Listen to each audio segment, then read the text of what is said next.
Salutations, Legion of Doom. Welcome to Podcast The Storm. We're socially awkward outcasts, crazy weirdos, and all-around nerds convene to talk and debate all things pop culture. With me, as always, is my co-host, the nerdy occultist, aka the Authenticator, Delton L. Mortimer. Good evening, everyone. And Uh, apologies for no intro. We were running a bit behind, and Brainstormer had stuff going on his end, so no intro today. and I am your host, last time more wannabe things about pop culture. So yeah, again, I do apologize for no intro. It's more for a time purpose, and I'm not gonna lie, I was running late. I had an issue with my internet. It took me a while to solve, about 10, 15 or so minutes. So One of these years, I'm just gonna have to get you a new freaking modem. I swear to God. see, I don't know. It's been weird. I don't get it. I've only had that we've only had that since like uh, I don't remember actually. Which probably should say something, but never mind. Well, no, we got it relatively recently. I think we got it last year, like last year. Hmm. To be fair, it's internet for $50 a month. So so it's a case of you get what you pay for. I mean, it works relatively fine. Most of the other times. So Mm-hmm. I've just always had crappy internet. Mm-hmm. Could be just because Maybe it's the like fiber optic infrastructure where you guys are at. Maybe. we have no fiber optics. Although that seems weird considering that I am in the middle of freaking nowhere and my internet is usually better than yours, even though you live in a city. I have very crappy shit. I have shit that's like over decades old, like computer. So actually could be the computer. Mm. More so than the You do access the internet using something powered by a potato, so that does make yeah. sense. Um so so actually out of a very funny uh it's very weird. I'm not gonna lie. Most of the stuff comes from me this week. Hmm. Actually pretty much all of In it. I even sent a trailer it that don't would have wanted to send. in fairness, it happened again where I was literally just about to send the thing and then you sent the thing. So Ah, yeah, okay. but we will But get to the good news when we get to the good news. news this week. Yes, because this week's good news is the thing that we're talking about. But we will get to that good news as and when we get to that good news. First, we Right. have other things that need dealing with. Namely, we have to beat Sentenced to Zack Snyder again. Right. Uh let's see. Okay, there we go. There we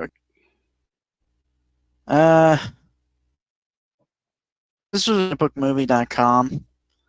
Obviously, I'm using an archive version for it. Mhm. Uh, Director Zack Snyder open to making animated sequels, leaves some DC fans are brainwashed. This was written originally on April 11th, 2024, published by Josh Wilding. Or Wilding.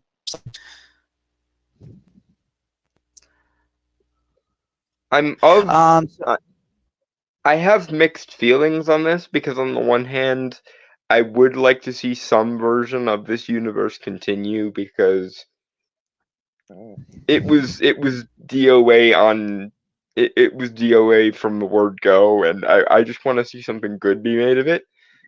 On yeah, the other hand, I don't particularly like the idea of the entire DCEU being back under Zack Snyder's control because as far as from where I am sitting, the DCEU didn't start to get good until Zack Snyder stepped away from it and let other people take over. So right. there's that. So I do. Sorry, I don't mean to cut you off. Obviously, No, yeah. no, go ahead. Say obviously you and I on this podcast many times over the last few years have had dozens of discussions regarding Zack Snyder's DCEU, and I will also make reference to this that the DCEU was not a term that they, in Warner Brothers or Zack Snyder, created. That was colloquially termed by a journalist. And then that they was were just kind of stuck. forced to run with it. Yeah. Yeah. Honestly, the most sensible option, and I maintain that this is the most sensible option, would have been the DCCU, the Detective Comics DT, Cinematic Universe, uh, because the that's what DC DC is stands for. Detective Comics. Yes. To be fair, when you Yeah. say it to be fair, when it rolls off the tongue in an acronym, but when you say it fully, it's a bit of a mouthful.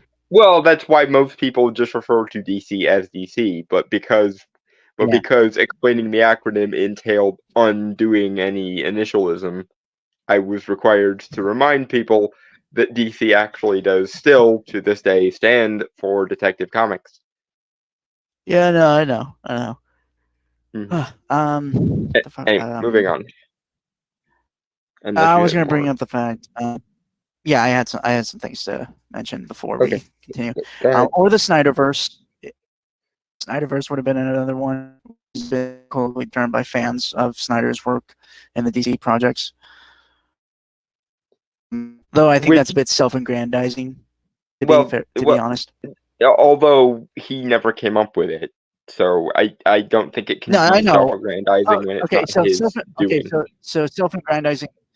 Self-aggrandizing. I misused that word, and I apologize. I guess the best we can say is a bit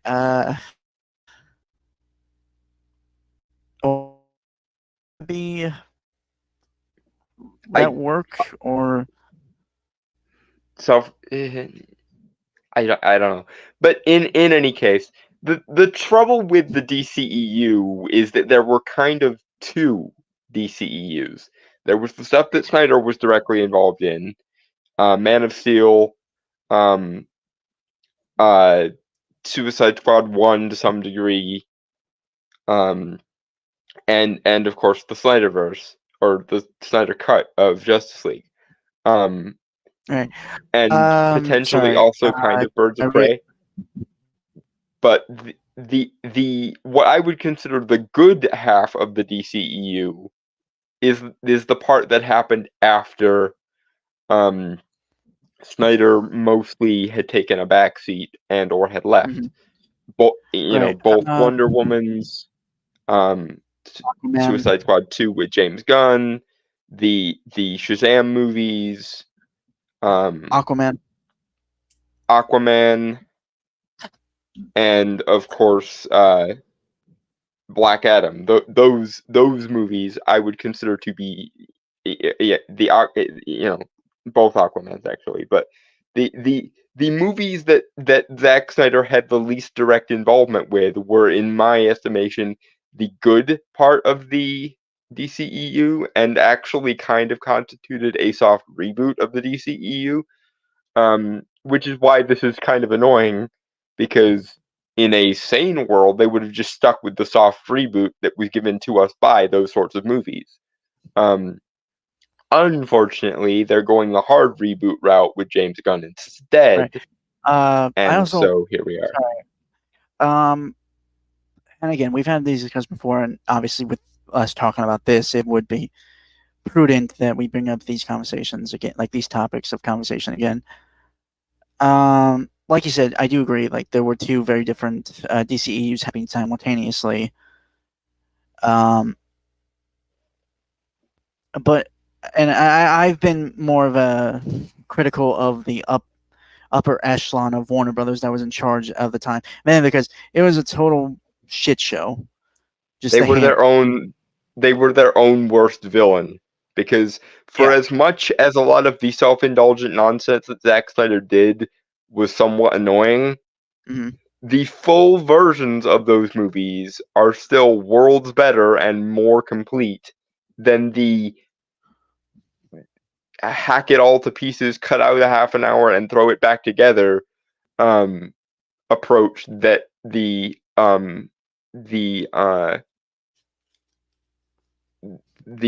studio released versions ended up as, which in another way, they could have also probably salvaged a little bit of the reputation by not releasing all the director's cuts, but at the same time, the director's cuts were better, however marginally. So, yeah, Warner Brothers.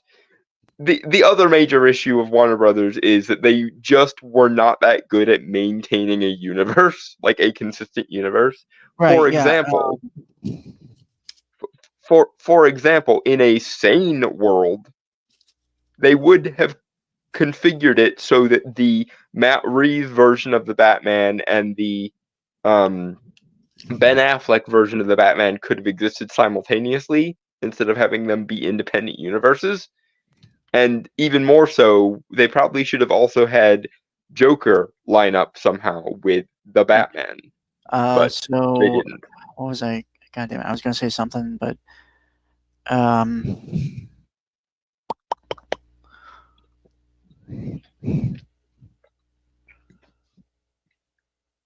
right. And again, I do agree. Like originally, it's weird how like so much. I guess the analogy of too many cooks in the kitchen might apply here somewhat. In terms of the early days. Yeah, I forgot to throw BVS in the Snyderverse category, but yes, it also belongs there. In case anyone is going to police me for forgetting that one. But yeah, I thought you did say it. I don't remember if I said it or not, but yes, those I believe 4 or 5 movies are the undiluted Snyderverse, and then everything starting with Wonder Woman and ending apparently with Black Adam and Aquaman 2 is the soft reboot of the DCEU. Right. So, subheader is just like director Zack Snyder addresses the possibility of turning his sequels into animated features and shares his belief that some fans have been brainwashed to believe superheroes shouldn't kill. Because some superheroes have principled in-universe reasons not to, Zach. Right. Like, it's part of their characters, God. I think we have had this discussion before. Maybe not this specific one, but we've had the discussion of superheroes not killing. And again, like, I'm not trying to be like combative towards Mr. Snyder or Zack Snyder, because it has been clearly evident that he is somewhat more flash than substance. Well, and I've brought this up many, many times before too. The main problem here is a philosophical one, because Zack Snyder is a Randian objectivist, and therefore his worldview, his moral worldview, has no place in it for altruism that isn't ultimately dismissive of altruism.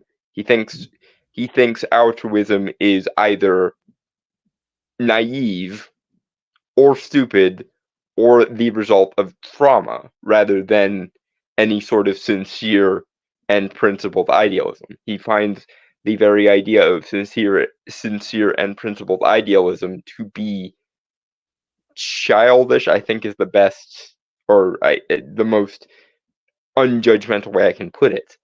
And this is why giving him Superman, the very character who is supposed to be fundamentally insistent on principled altruism in an idealistic form, and or giving him Batman, who has a principled reason not to kill, was a mistake.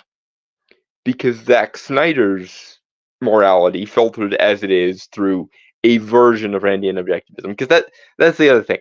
Zack Snyder's version of Randian objectivism is probably not one that Ayn Rand herself would have approved of, and I know this because I have watched many, many hours of interviews that still exist with Ayn Rand, although obviously she has been dead since, I believe, the 80s. But the version of Randian objectivism that Zack Snyder holds to appears to not be a pure variant of it, which is why I try not to bring too much of Ayn Rand's own beliefs in here, because if I did that, that would be holding him to a standard that I'm not certain he entirely does hold. But in either case, without getting too bogged down into philosophical weeds here, the point I'm trying to make is that this attitude of Zack Snyder's, as evidenced by that quote, is that he believes that his framework, the framework of Randian objectivism, is the one and only correct moral framework, and that therefore any moral framework based on idealism or altruism, especially a principled variant of that, is either naive and stupid, traumatized and personalized, or just I guess the most neutral way of putting it would be counterproductive. So it was a mistake to give Zack Snyder access to characters whose moral frameworks do not operate within the parameters of Randian objectivism. So there are. Sorry, go ahead.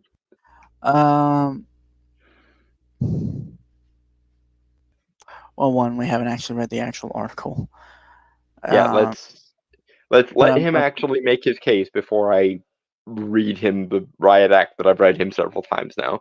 Although I'm willing to bet that that's where this is going. He thinks it's stupid that anyone would abstain from killing. Okay, can I? So what I was going to say was, I think we should also take into account that by Zack's own admission, the comics he grew up reading were like heavy metal comics and stuff like that. And I'm not... There was a video by a YouTuber known as Superframe. Recommend checking out his stuff. It's really good. Doesn't post, like, it doesn't have a regular posting schedule, but you know, it's quality over quantity, you know. But I'd recommend checking that guy out. He's done videos. I don't know if it was the how not to make a Superman movie, which referenced like the interpretations of Superman that kind of faltered back then, or it was how to not make a Justice League movie, because he made those two. Yeah. Fun fact: that guy also casted David Cornswith before he was announced. Like, fan casted him in his project, one of his projects to be Superman. Oh, well then I'm going to have to judge his opinion based on how Cornsweat actually does. Damn. I'm still not sure how that's going to go, but okay. I think he'll do a good job. I just don't think the writing will be there, like with Henry Cavill. But anyway, hold on. What I'm getting at is, he had stated, and I'm paraphrasing, of course, because it's been a while since I've seen that video, but Zack Snyder is a dude bro. He is not as much as he claims. God, this feels very combative, and I don't really want to do that. I want to have a civilized discussion. Allow me to put it in a different framing so that it's less combative. Zack Snyder is a fan of the 80s style deconstruction of superheroes done by people like Frank Miller, Alan Moore, Grant Morrison, etc. Especially because he is also a Randian objectivist and therefore finds a more grounded, more flawed, more abrasive hero more compelling than a principled, altruistic idealist. And as a result, he projects the ethos of the Frank Millers and the Alan Moores and the Grant Morrisons onto the mainline universe of DC, rather than having any respect for characters that are principled or idealistic. So, hello, Giant Turtle. Good to see you. I'm doing rather fine. Got some interesting stuff happened to me lately. Not really going to go into that, but it's cool as long as you're long as you show up, man. Yeah. Kind of wish you were here last week because we talked about red versus blue. But And I was left being the guy who doesn't get the reference jokes. Damn it! Because I missed. That was not part of my early internet culture. So all I ended up doing was making parallels between Red versus Blue's creators and their style with the Channel Awesome / that guy with the glasses folks. But anyway, moving right along back to the thing. right, we're discussing Zack Snyder. He wants to continue his Justice League stories, possibly through animated features. There's nothing confirmed. Obviously, this is more him proclaiming something out, and maybe it could garner some support. I'm suspecting. And while Which it would, because there are Snyder Bros aplenty. Oh yeah, no, there are a lot of Snyder fans. I mean, even though Zack Snyder was forced by Hollywood to disavow quite a sizable proportion of the Snyder Bros when they, did that one charity stream for his daughter, and he still came on just to disavow them, which fuck you, Zach. But oh well. I don't know. I might consider that at some point, Dragon Turtle.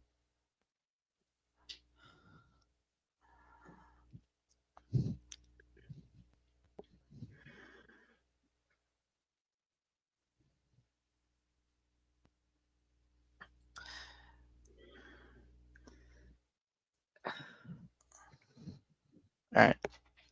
Mind you, I have given you both homework lists that you have yet to complete. So I will subject myself to watching the entirety of Red versus Blue as and when y'all both finish your homeworks. Fair enough, I suppose. Anyway, so actually starting the article, like legitimately here. Yeah. After years of fans campaigning and demanding that Warner Brothers # release the Snyder Cut, the dream became a reality in 2021. Oh my God, has it really been 3 years? Yeah, and now you know why I always feel so old. Okay. When Zack Snyder's Justice League premiered on HBO Max. Speaking of, sorry, this is a little sidebar here. Did you know the Penguin series was already released on HBO? I did not. Yeah, it's already out. I haven't seen it yet. I'm planning on watching it tomorrow. Are we going to review it? Because I can watch it if we're going to review it, but I'm not going to watch it unless we're planning to review it. I will watch it and let you know if we need to or not. I was more watching it. I wanted to watch it out of fun than anything else. Yeah, I had no interest in watching it, so the only reason I would watch it is if we were doing a review, which I don't mind doing. It's not like it would be bad, or I don't suspect it would be bad because it's the same people who made the movie, which was also pretty good. So there's that. I just it's not under normal circumstances. It's not something I would choose to watch of my own free will. So it will be for the show if we do review it. So I don't really have anything to say to that first part there, just because that's just what happened. Though I will admit, it was nice. As much as I'm not the biggest fan of Zack Snyder's style, it was nice that fans rallied to get. Because again, I'm always going to be for someone's full creative vision to be released and be judged accordingly. Yeah, and as someone who is very, very aware of how virulently anti-fandom Hollywood is lately, anytime the old guard and the moralistic fuddy-duddies of Hollywood get BTFO'd by the fans actually being listened to, it's a good thing. Even if it's not a fandom I'm part of, even if it's not a creative vision that I'm a particular fan of, if a sizable portion of a fan base BTFOs the old guard film press and the establishment of Hollywood and convinces someone in Hollywood to give a shit about their fandom, that is at least a philosophical win that I will be supportive of for that reason. Because the fucking demonization of fandom by Hollywood and the like old guard press in Hollywood and the establishment of Hollywood can eat a bottomless bag of dicks, as Right. far as I'm concerned. Anyway, moving on. Yeah, moving on. All right. While we expected the filmmaker to simply finish off his director's cut, Snyder instead shot new scenes and laid the groundwork for the sequels we'd later learn about in storyboard form. Ideas included Superman falling under Darkseid's control and Bruce Wayne having a baby with Lois Lane. Okay. What? Yeah, apparently that was a thing. Okay, Zach, I know you're new to the mainline DC universe, but one, the relationship that Bruce has to the rest of, like, the shipping that Batman has with the wider DC universe has been Diana pretty much since that one Cersei based episode of JLU where Batman sings, and probably for a significant portion of the time before that.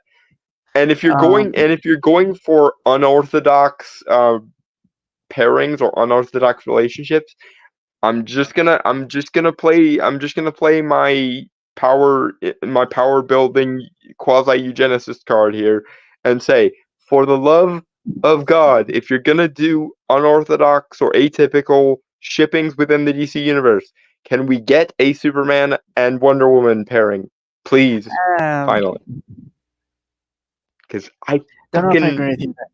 I want to know what a Kryptonian Amazon hybrid is like, especially a male one, which would be the most interesting story variation of that. But anyway,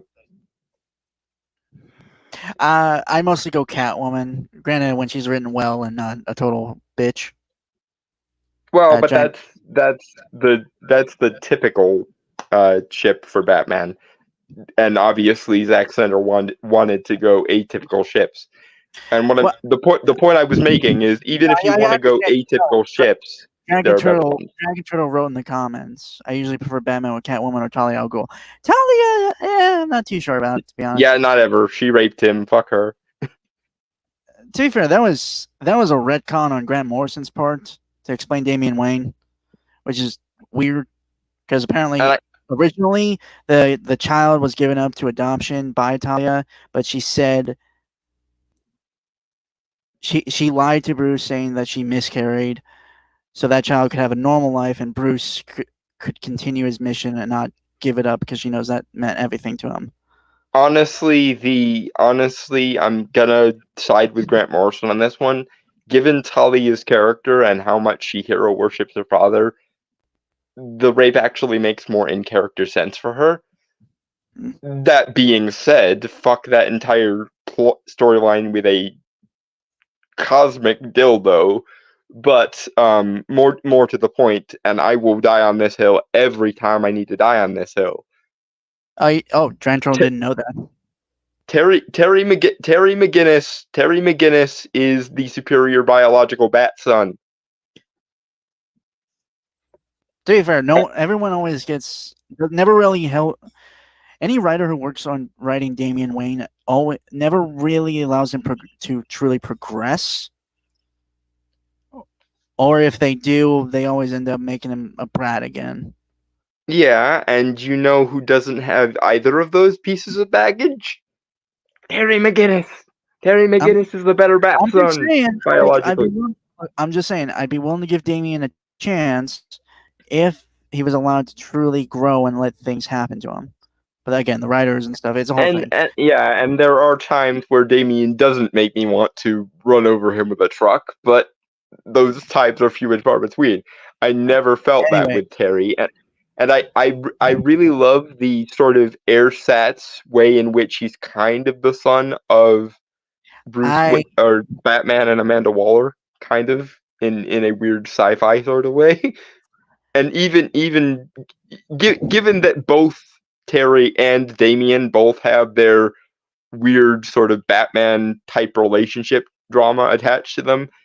I like the fact that in a way Terry is the son of both Batman and Amanda Waller, and that is a much more stable and interesting basis for a character than Bat Rape. Okay. Anyway, moving on. Going on such a weird sidetrack.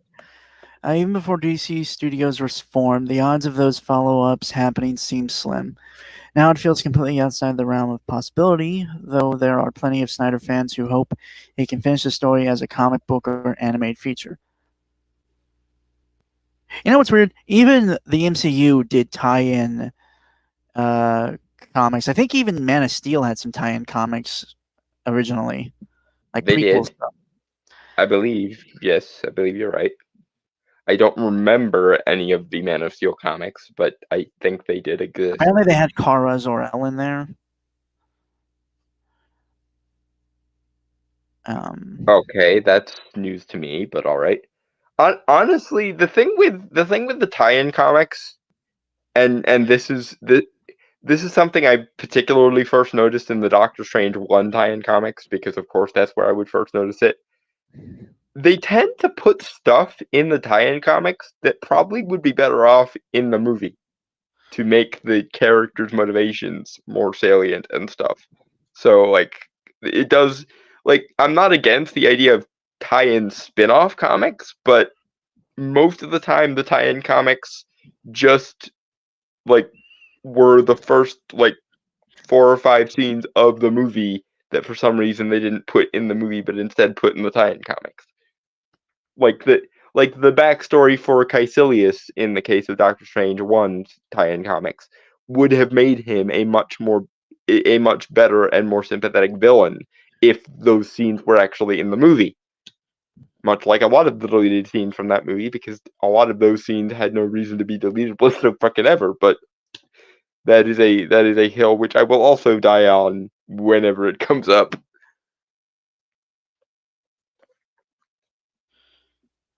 Right. Anyway, Okay. moving on.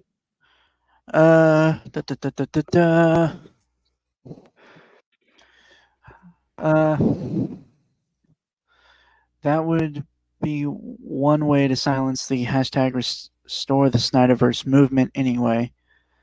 Okay, that.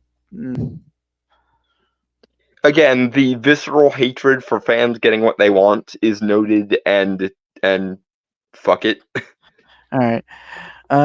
Talking in the latest issue of Empire magazine, latest compared to April 11th, which was actually not that long ago. Okay, never mind. Snyder was asked if he'd conclude his Justice trilogy in animation. Yeah, absolutely, he responded. That'd be fun. That'd be cool. To be fair, Zack Snyder has actually worked in animation before. If anyone remembers the movie, Guardians: Legend of Ga'Hoole. It was like Lord of the Rings, but with, you mean Legend of the Guardians, the Owls of Ga'Hoole, I believe is the movie you're thinking of. Yes, yeah, okay. Sorry. Been a while since I've watched it, but it was actually not a bad movie, and it looked great. It looked great. The last time I watched that movie, it was in the middle of driver's ed class in junior year, I believe, and I remember it mostly because a guy I had a massive crush on, for some reason, really enjoyed that movie when we were watching it in driver's ed. Why is it always when? Why is it always like when it is something that I would technically be a fan of that you know of it because a guy you had a crush on liked it? Because it's not usually something that I would have remembered or liked, with the exception of that. And or possibly that this guy had a crush on, and you probably would have had stuff in common if you went to my school. Anyway, yeah. Again, I would be fine with at least seeing, because I do think he deserves to at least end it. You know, to properly give it a finish.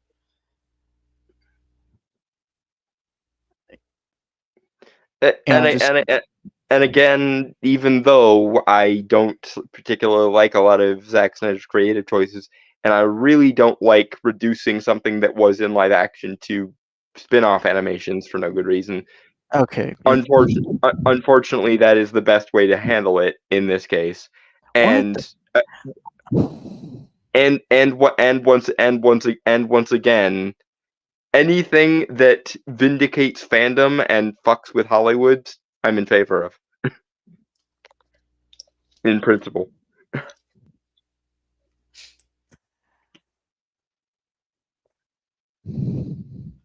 Oh, he's made that no secret. Giant Turtle. I believe I have made the argument in detail that from a technical as well as storytelling perspective, it's better and more meaningful for live action to catch up with animation than it is for things to just be left in animation, No, especially I was talking when about Giant Turtle saying that you secretly have a crush on me. That's not really a secret.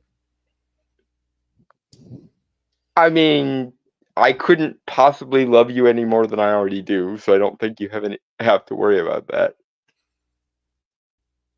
Sucks for you though, because I'm straight as hell. So Yes, I know. Although if you um, ever do decide to get experimental, let me know. I say this with all love and respect on that I have for you as a friend, like a dear friend. You are not my type. I know, but the offer still stands. If you ever decide to Um, get experimental, you know you have an open invitation. for the record, I am a bigger. I am a fan of animation just because I grew up on I'm somewhat in the similar age group to Dalton. I'm in the middle of like millennials and Zoomers. Um, well, I am technically a Zoomer. I grew up on a lot of like TV shows and stuff that were well-made animations and things like that. So I do have a more affection for animation just because there's a lot more work put into it, I believe. Though I won't really agree with you saying live action is inferior to Dragon Turtle because there's also a lot of work that goes into that. Um, so Now, I think I'm the middle of you guys two extremes. see, I'm gonna play devil's advocate here because in a way, I think Dragon Turtle is right. Live action is to some extent inferior, and that's why I want it to catch up. I want you to be able to see in a live action movie the kind of stylization that you normally can only get in animation. And on the one hand, good for animation for being ahead of the curve, but on the other, live action needs to stop being lazy, especially with tools like CGI and AI now at our disposal, and live action needs to catch up. And it is fundamentally more impressive to take something that was an illustration, like in a comic, and make it something tangible that can exist in a real world environment, namely live action.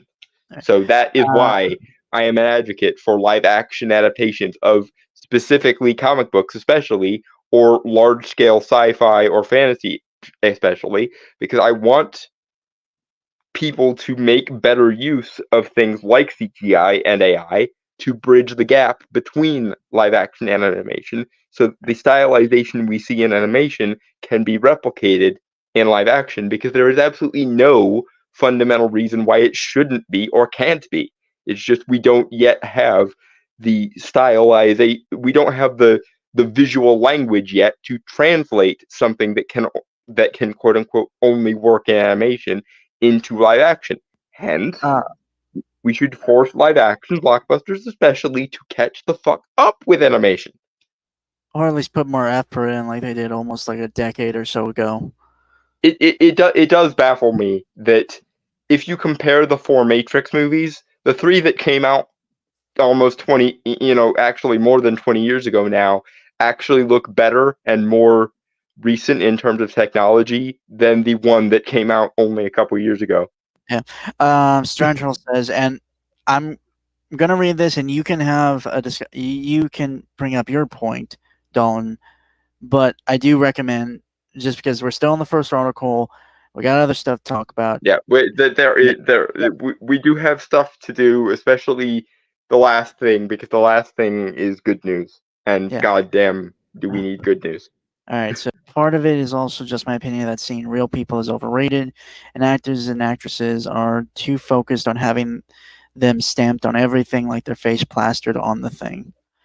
I can see that point. To be fair, The artistic ego point with regards to actors and actresses, that I will agree with you on, but I don't agree with you that seeing real people is overrated. The whole reason why we have adaptations, the whole reason why we should have adaptations of pre-existing IP is because when you read a book, for example, you picture the pictures in your head. The purpose of an adaptation is supposed to be bring some version of someone's, mental images from their headspace into a tangible space that can be shared with everyone. Which again is why I find generally it's more impressive when you take something from a conceptual space, especially something that's already been illustrated, and translate it into tangible reality. Like for example, Dresden Files is a perfectly good example, and why I hope someday it does get a good adaptation and not that abomination from 2004. But given the importance of glamour and the importance of like supernatural beauty in Dresden Files, I actually want to see someone attempt to make that a thing in reality, to do that in live action. I wouldn't be satisfied with a Dresden Files animated series, not least of which because much like superhero comics, Dresden Files also has comics which are already illustrated, and to me it's less impressive to make animated shit or illustrated shit move than it is to take that drawing and transplant it into a real world medium. So, I sorry, I don't want mean to. to, Dalton. Sorry. I don't mean to cut you off. And if you guys want to continue this, I would recommend Discord. Obviously, it's just I do want to get through this because we're not at the part where we actually the point of this article that I want to discuss. You know, oh god, my fucking eye. Okay, what was it? Honestly, given the low production cost of Warner Brothers Animation's direct-to-DVD offerings, we're not sure why this hasn't happened already. Snyder even has experience in that realm, overseeing Watchmen tie-in Tales of the Black Freighter. Um, yeah, like I said earlier, he has had it. I forgot that existed, but yeah, he did do I've that. watched it. It's not bad. I've watched it. It's not bad. It's weird. Like, I don't think he's a bad director. I just think he needs someone to like bounce ideas off of and correct him when he's going a bit too far. Well, that, and also he needs to learn that there are other vectors of philosophy. Because I actually, to some extent, admire his Randian objectivism. But why in all the fuck is that Randian objectivism not married to a character whose moral compass actually is rooted in that framework? Someone like The Question, who was literally created as a character exemplifying Randian objectivism. Why do you have to take characters who are rooted in principled idealistic altruism, like Superman or even to some extent Batman, and turn them into Randian characters when there are already characters who would lend themselves to a Randian objectivist take on things? Why Watchmen was so good, because instead of doing the quasi anarcho-communist bullshit that Alan Moore wrote in the original comic Watchmen, you made Rorschach the sympathetic character because Rorschach himself was also supposed to be a parody of Randian objectivism, and that's why it worked. In other words, and in short, the main problem I have with Zack Snyder, apart from stylistic differences that he and I have, is rather than change the way he adapts a character to the philosophical outlook of that character. He just blanket assumes that every character should be made into a Randian objectivist, whether it makes any sense for their character or their work or their publication history or not. And All right. that is where We're the mistake is being made. we're getting there. We're getting there. Yeah. Moving on. All right. Elsewhere in the conversation, Snyder was asked if he's still surprised by the controversy which surrounds his decision to have Batman and Superman kill in the movies like Man of Steel and Batman v Superman: Dawn of Justice. It's no secret that he believes superheroes should end the lives of their foes, and the director doubled down on that during this interview. Oh dear. Okay, hold on. Let me take a swig. I'm not drinking alcohol, by the way. I'm drinking water. I might actually have to resort to the absinthe on this one. In fact, I might. I don't think I actually don't want to see you drunk. No, no one should. I've only gotten close to pass out tipsy a couple of times, and I don't ever want to go back. But I do, in fact, have absinthe, and so I might take a swig of it for the sake of my nerves, if nothing else. Okay. Well, actually, hold on that for a second. Okay. Just because I would actually like to see you do it after I've read it, because I feel like that's more tonally appropriate, like comedic wise. Mm-hmm. All right, ready? Mm-hmm. Zack Snyder says, "The only reason I'm not surprised is that some people got brainwashed by a bunch of material that's not consistent with true canon." He stated, "And that's fine. They're on their own journey." Zach, for the sake of the entire comic book superhero fan community, since 1935, not 1938, because DC actually started publishing superhero stories in 1935 with Dr. Occult long before Superman showed up, but that's neither here nor there. But anyway, on the behalf of every person who has ever read a DC comic from 1935 till today, I call the bullshittiest of all bullshit. Because here's the thing. You, Zack Snyder, you yourself, take most of your inspiration from Elseworld side stories or one-offs. And there's nothing wrong with that in principle. There's nothing wrong with the fact that you like everything that Frank Miller, Alan Moore, or Grant Morrison did in the 80s and early 90s. That's fine. But you do not get to sit here and say that your preference for categorically one-off Elseworld stories means you are a bigger authority on canon than people who have been reading comics potentially since 1935. I guess also issue-wise, because it's like the article says here, what is the true canon? We have absolutely no idea. Zack Snyder doesn't know either, because as stated, he prefers stories like Dark Knight Returns, Watchmen, V for Vendetta, that kind of thing. Even then, like with Dark Knight Returns, I think it was more iconography than the actual story being told. And maybe I'm willing to give him the benefit of that he actually does like this story. No, I'm not saying that. I'm just saying, given that he based Ben Affleck's Batman off the Dark Knight, but they're two. There's nothing really truly. He forgot the most important part of the story was that version of Superman and that version of Batman had already known each other for 30 or 40 years prior to this point.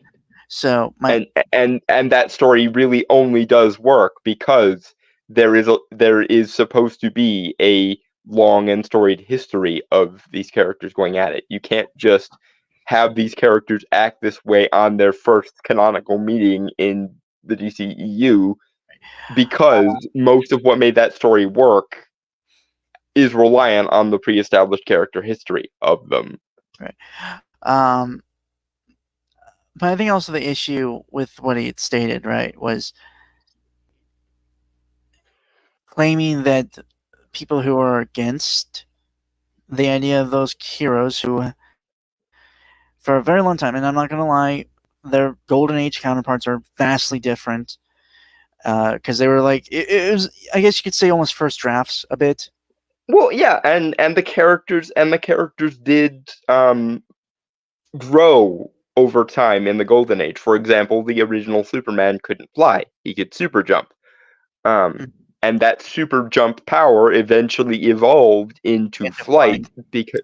because it seemed like a natural, organic extension of his powers and his Superman-ness. Likewise, Batman did originally, in his literally kind of doing a detective story gumshoe period, use guns. However, once the backstory of Batman became central to the character, we realized as a community, and the writers did as well for the most part, that it wouldn't make sense for Batman to kill because of the tragedy of the death of Thomas and Martha Wayne, and it Mhm. especially works because it allows the writers and the artists to focus on Batman using more interesting gadgets than just guns. Yeah. It Uh, it makes sense both from a creative standpoint and from an in-universe logic standpoint that Batman should have his no-kill rule. Not to mention that most of the formative storylines since basically the end of the Golden Age, and even several within the context of the Golden Age, work because it juxtaposes Batman's no-kill rule with the fact that most of his rogues gallery are unrepentant murderous sociopaths to varying degrees. hold on. It's one of those things where the ship has sailed on the original thing, and you are better off just making a spin-off thing if you wanted that Batman. Says Dragon Turtle.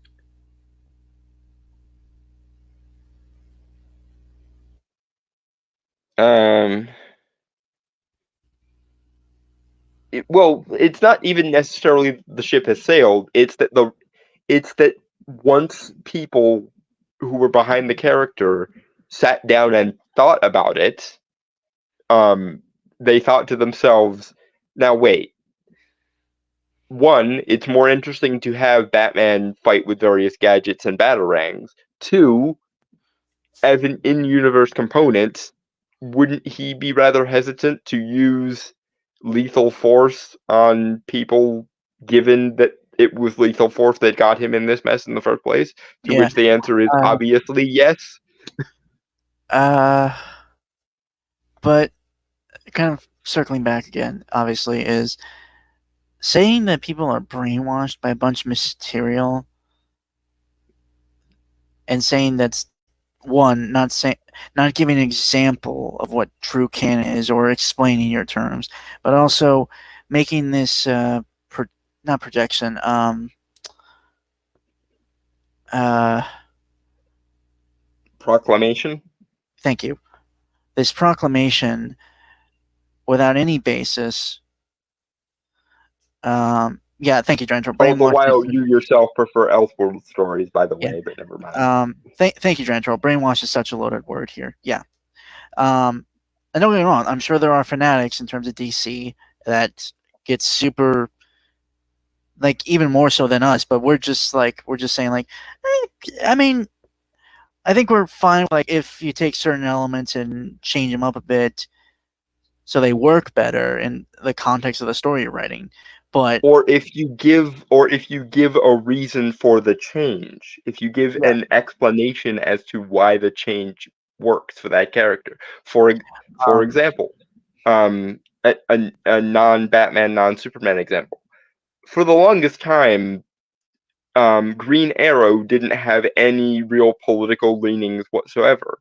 But as of, I want to say, the 70s, it was established that Oliver Queen has left-leaning tendencies. And whatever you might think about that, it works for the character for the reasons that the original story outlined, and it has been that way since forever. So but he's to also, like, I mean, change, he's a superhero equivalent of Robin Hood. yeah, And, well, but Robin yeah, I'm just. Yeah. I was trying to help with. Steals from the rich, gives to the poor. But in any case, it has been an established thing for many decades that when politics does organically come up within the DC universe, Oliver Queen, the Green Arrow, is going to be, in his words, an old lefty. And I'm borrowing that from the Cadmus story arc of the GLU show, because goddamn, that was peak television. But even something like JLU kept that because it was at that point so central to the character. Likewise, if you are writing the character The Question, you need to write him as a Randian objectivist, because that is who the character is and has been basically since his conception. By which I mean, you don't get to change the character's philosophical outlooks or political viewpoints just because you don't like them. Period. If you're writing a character who has an established worldview, an established philosophical framework, or an established political framework, for whatever that's worth, you either write them within the parameters of that framework, or you don't write them. Period. You don't get to willy-nilly change the character's worldview unless you make it very clear what caused the change. Right. Hold on. Yeah. I don't think anything is going to happen right away, Snyder said in 2020 when asked about finishing the DCEU arc that began with Man of Steel. But Jim Lee, the artist, for those who don't know who Jim Lee is, just background, I guess. Background. Isn't he the main editor for all of DC now? I believe he is. I have no idea. I don't think so. So he was originally an artist at Marvel that founded Image with his project Wildcats, which actually he would sell to DC and become a member of that. He originally drew X-Men in the 90s, early 90s, I believe. Obviously, because he's founder of Image, and then he sold his stuff later. I don't know if it was in the early 2000s. I think it was early 2000s or early to mid 2000s. And he, I think he has been working for DC ever since. Let me read this. But Jim Lee and I talked quite a bit, and we talked a lot about maybe or how the road is to kind of finish.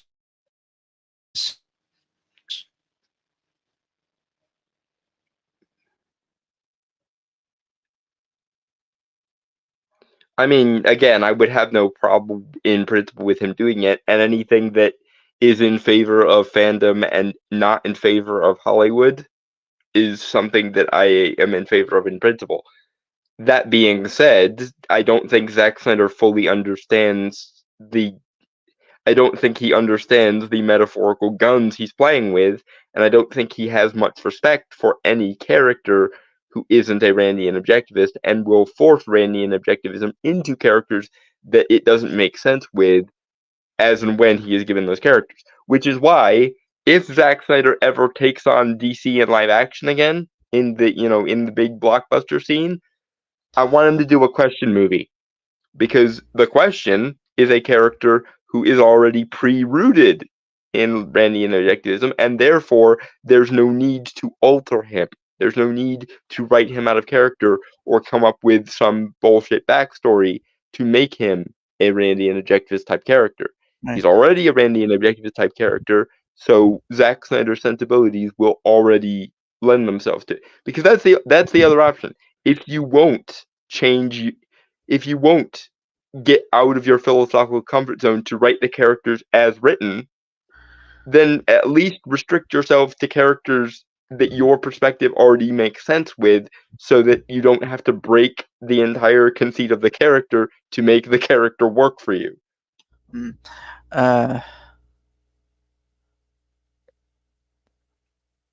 We haven't locked anything in, but if it's a thing that would be interesting to the fandom, they can always ask Jim about it. Okay, I don't have anything to say to that. And I'm sure they will, because the aforementioned chunk of Snyder Bros is still out there. Huh. And no, I'm not mocking them, because again, I even fandoms I don't like or am not part of are still better than the establishment moralists who claim that they're immoral somehow, simply Right. for being fans. For the time being, the Snyderverse remains in limbo and is unlikely to ever be finished unless something drastic changes at Warner Brothers and DC Studios. I will tell you from my own selfish point of view, if any aspect of the old DCEU is going to continue, I want it to be Black Adam stuff and the JLA and the Shazam stuff. I'm not gonna, again, good for the Snyder Bros. May their attempts to win things in favor of fandom and against Hollywood work as long as it can. But I really loved the version of Doctor Fate from Black Adam, and I really loved the concept. I really loved that they finally brought in the Golden Age Justice Society. So, if there was going to be a DCEU continuation, I want I want the people behind Black Adam to be behind it. I want to see what the Rock's iteration of the DCEU or the continuous DCEU would have been.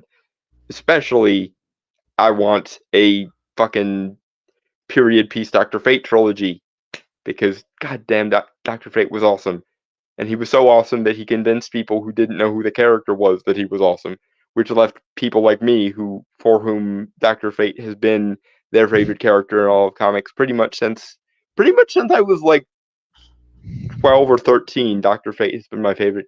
Basically, since I've been aware of the character, that character Um, has been my favorite character I in think all of you know DC. the weird. Sorry, the And weirdest thing like the biggest issue that I've ever had with Zack Snyder's like ideas that have ever since like more or less let let go by Warner Brothers. Obviously, it sucks that you can't finish it. At the very least, give us an end to everything. yeah, But just and let it be judged accordingly. I'm Um, curious how he would have handled the Monitor Anti-Monitor story no, no, if there's actually supposed to be a canonical end to the DCEU, or the Snyderverse rather. no, it's just the new God stuff. No Infinite Crisis or anything. I mean, as much as Ava DuVernay probably wasn't the best fit for New Gods, she did do trippy cosmic stuff well in Wrinkle in Time, so maybe she would have been a good choice to do New Gods. But yeah, what was I gonna say? It can't be worse than the Can I? Eternals, or I Can guess it I? could be, but sorry. Uh, God damn it. What was I gonna say?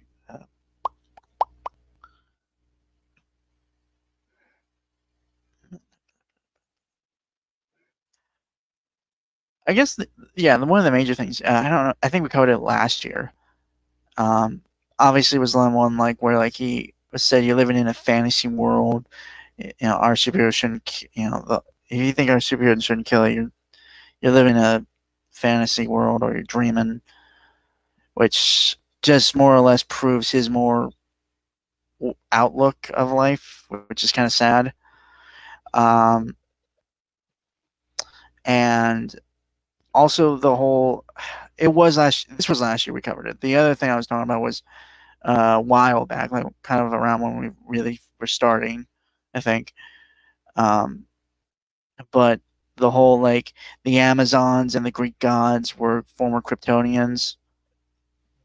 Yeah, Zack Snyder simply does not understand mainline DC. He has a perfect grasp of edgy 80s/90s Elseworlds DC, but much like modern DC, kind of can't seem to figure out how to square the circle between those two.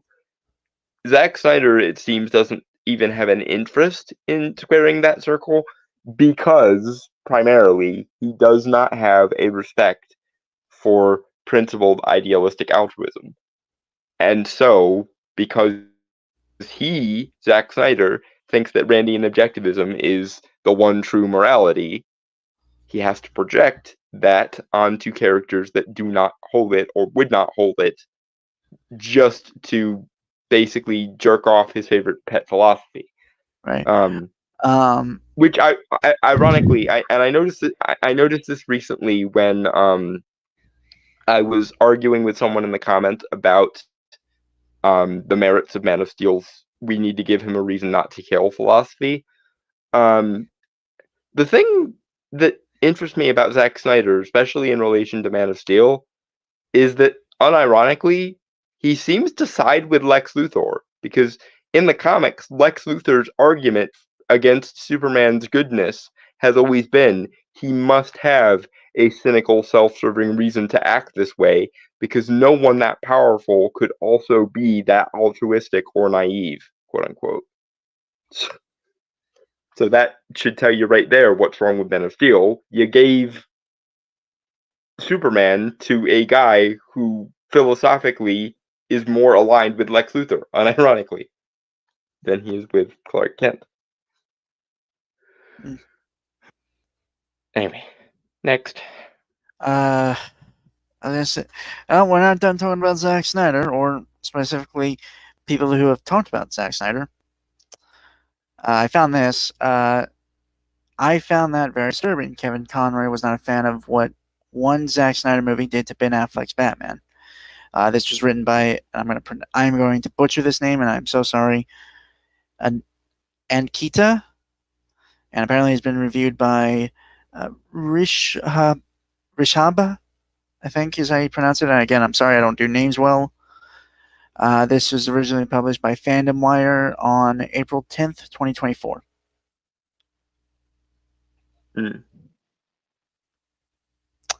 Kevin Conroy disproved the one thing that Zack Snyder did with Batman in the Batman v Superman: Dawn of Justice.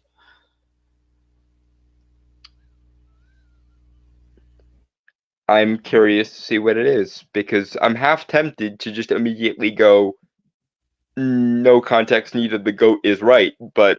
You know what? I actually I'm sorry, this is a bit of a thing with me. I'm just thinking about Kevin Conroy could have played Thomas Wayne in the flashback in BVS instead of... I mean, Jeff D. Morgan's fine. Obviously, I think they were going to set that up with Flashpoint, with the Flashpoint movie originally, but I think it would have been fun fan service if it was Kevin Conroy playing Thomas Wayne. I mean, he has done it before in animation, like Batman the Brave and the Bold. He voiced Thomas Wayne.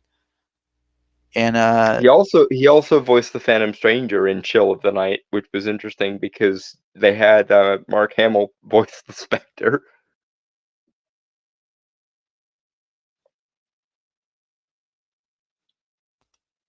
Yeah. Fuck was I was gonna say something. No,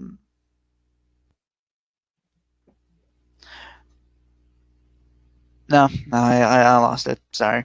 Ben Affleck. I don't know about Thomas, but I think it is criminal that they never did a Batman Beyond movie with Kevin Conroy as old Bruce, especially after he got older.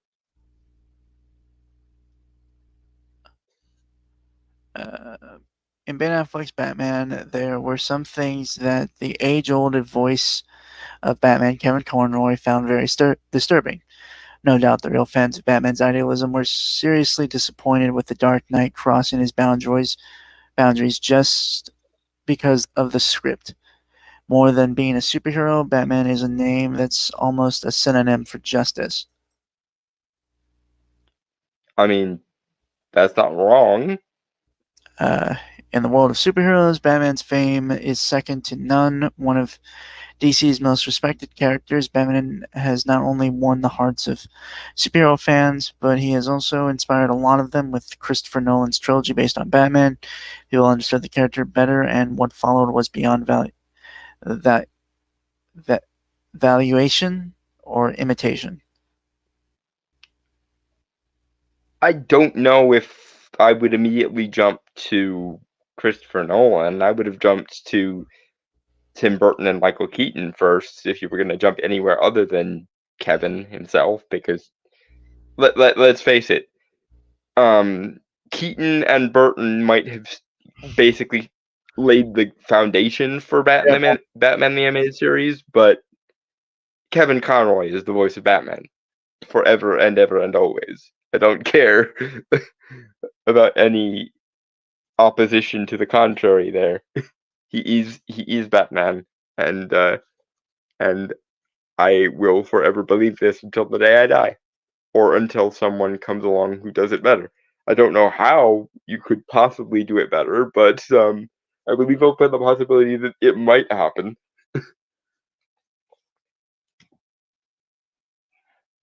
I'm not putting money on it, though. It's possible, but not plausible, in my opinion.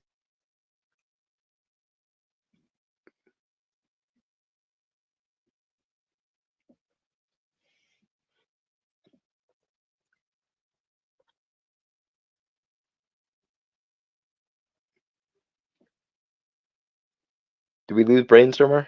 Or is the internet being crappy again?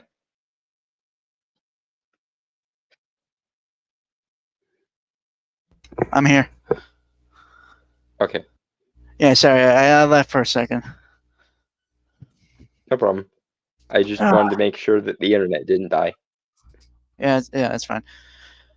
All right. Batman crossing his boundaries was not something Kevin Conroy was ready for. American actor Kevin Conroy is quite famous for voicing the DC superhero Batman in various animated movies and shows. In fact, Conroy has already completed 25 plus years as the voice of Batman, and people have really loved his work. Conroy himself has always been a great fan of Batman's principles and how he handled his duty. Conroy found the way of Batman more impressive than his grandeur. And this is why Kevin Conroy is the GOAT, and why he is forever and always Batman. It's not just that he voiced the character, it's that he also agreed with, and for all intents and purposes, was the character. Mm-hmm. Because anyone can lend a voice, but Kevin Conroy kind of gave his entire soul to that character. It really did. And you know what's funny? As a way to kind of not, I wouldn't say discredit, but very much make points against Snyder's proclamations of Batman being a killer. Most of the iconic scenes of Batman, like specifically Kevin Conroy in this instance, right? Yeah. From the DC animated universe, Batman the animated series, Superman the animated series, Justice League, Justice League and Justice League Unlimited, and Beyond, all the movies, Zeta Project, all the video games. Yeah, but my point that I'm getting at is all the scenes that primarily from the DCAU, specifically the shows. I'm going to keep it limited to the shows. Okay.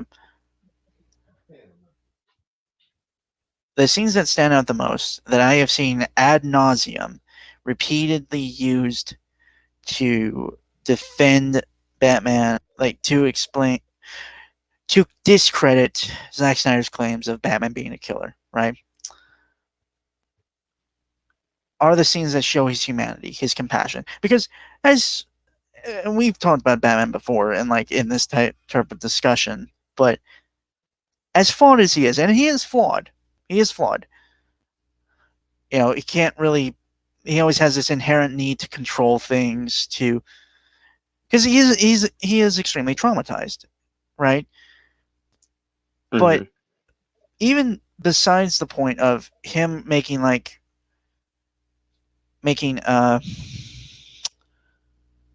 countermeasures to stop the League if they would ever go rogue, which again, even in the Tower of Babel storyline, Wonder Woman says that it's not that he made those in the first place. It's not that they weren't warranted. It's the fact that he didn't tell them and more or less used his connections, like his personal connections with them, to help study and develop those methods. And I'm gonna play Bat's advocate here for a second. There is a tactical and practical reason why he wouldn't tell them, which is if they knew about his countermeasures, they might themselves, if they were brainwashed or taken over or possessed or whatever, found a way to counter them. Again, I understand. I get it. I personally think it would have been. Again, there's always this disconnect with him and other people just because, again, he is so isolated. And isolationist. I think he does it a lot of times to himself. And to his credit, I think he's aware of that. At least the DCAU Batman was that he considered his isolation not just a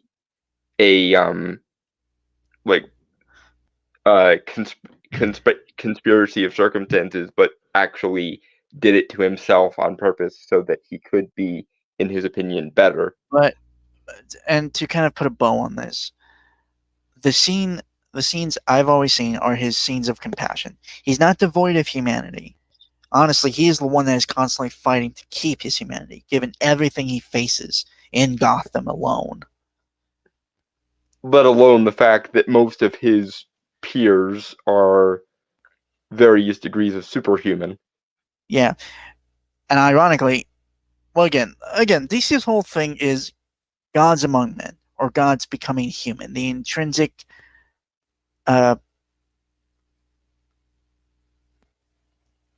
the humanity of it all. You know, Marvel is men trying to be gods. DC is gods trying to be men. Yes, thank you for summing that up, Don. Thank you. Okay, so let me reread that. Well, not reread that, but moving on. And for the record, the guy has done Batman for so long and basically voiced a single character for over a decade in the late 90s, early 2000s. I mean, he is Batman. Yeah, I don't. And yes, he was the Batman of my childhood, and yes, bias, blah blah. But I don't know if I'd necessarily call him the Batman of my childhood, but I was extremely aware of him, and every time I have read comics of Batman, it is his voice. And this should also be telling that every time I've listened to the comic dubs of Batman, in whatever form, everyone always tries to do a Kevin Conroy impression. Because I mean, let's be real here. Bias of childhood aside, there have been a lot of other voices of Batman. Even when I was a kid, there was the version from the WB series, The Batman. There was the Batman from Batman the Brave and the Bold, who has also done Batman several times. But even so, when I think of Batman done as right as it is possible to do him, it's Kevin Conroy's voice. And moreover, Kevin Conroy's characterization, which yes is at least somehow, to some extent down to the genius writing team that was Paul Dini and Bruce Timm, mind you. But as Kevin himself just said, he internalized a lot of Batman's personality and always admired it. So, all right, moving on. Mm-hmm. However, when Batman v Superman: Dawn of Justice came to theaters on March 25th, 2016, it broke the heart of Conroy into pieces. The voice actor had no problems with the movie considering the acting, action scenes, or dialogues. That's actually very fair of him and charitable. But yeah, the thing I will say about both Kevin Conroy and Mark Hamill, because Mark Hamill has been very similar with regards to this with the Joker.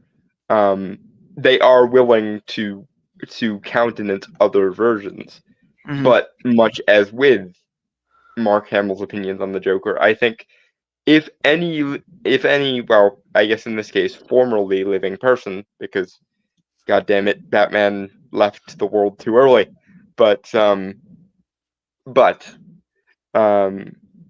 if any person who's ever played these characters has a right to be authoritative on these characters, I think it is those two.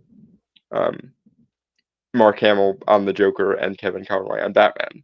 And if he said that BVS broke his heart, then fuck you, Zack Snyder. You hurt the best Batman there will ever be, at least in my lifetime. Again, unless someone comes along and somehow manages to do it better. But I literally cannot conceive of such a thing. So it's weird how we never heard of this when it was coming out. Well, because Kevin is a professional and probably didn't want to make a thing of it. Well, no. Okay, fair enough.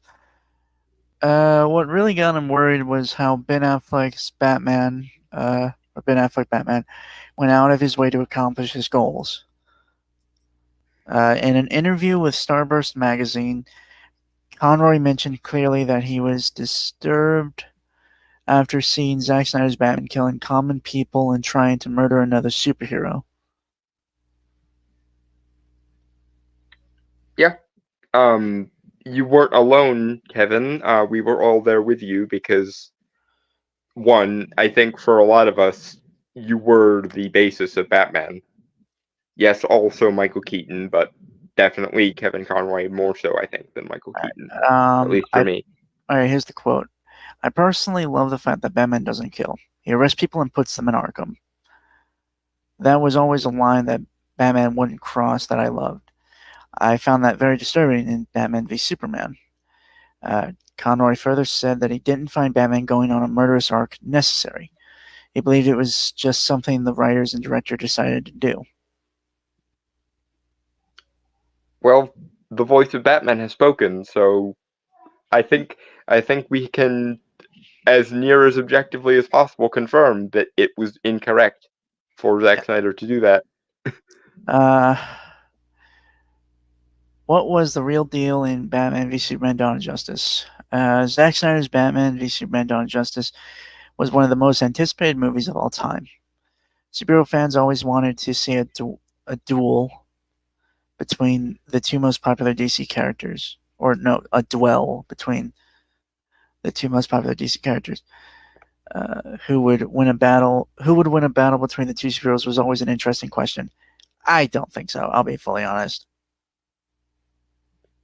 I mean, ever since Dark Knight Returns, it was probably an interesting question. I don't think anyone really thought about it before then.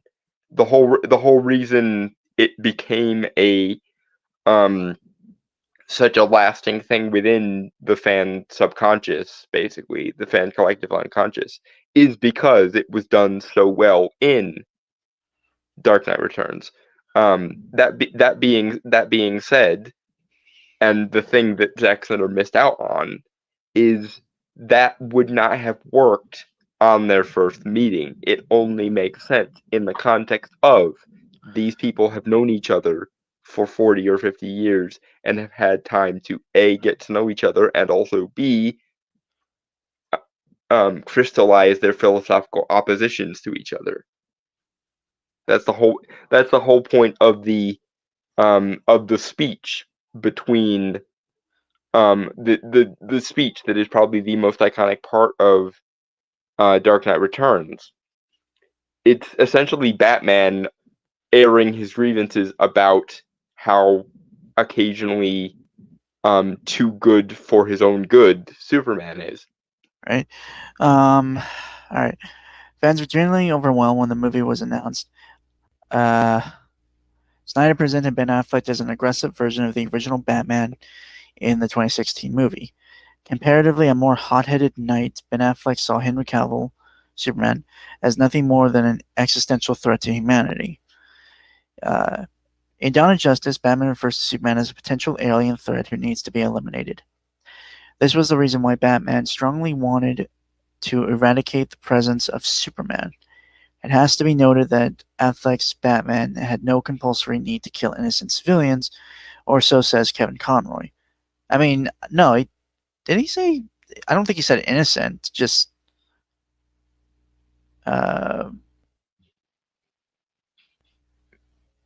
Either way, I think it was the excessiveness. Because let's be honest, if anyone remembers that movie, there was a lot of like gratuity to it in terms of. and even the people Batman did leave alive, he branded with the bat symbol, and they got beat up by other criminals once they got in prison, which is also not something that Batman I think would do, because that's an implicit killing. That's the thing. It's not just overt killing that Batman is opposed to. I think it's even most of the time it's also the implicit.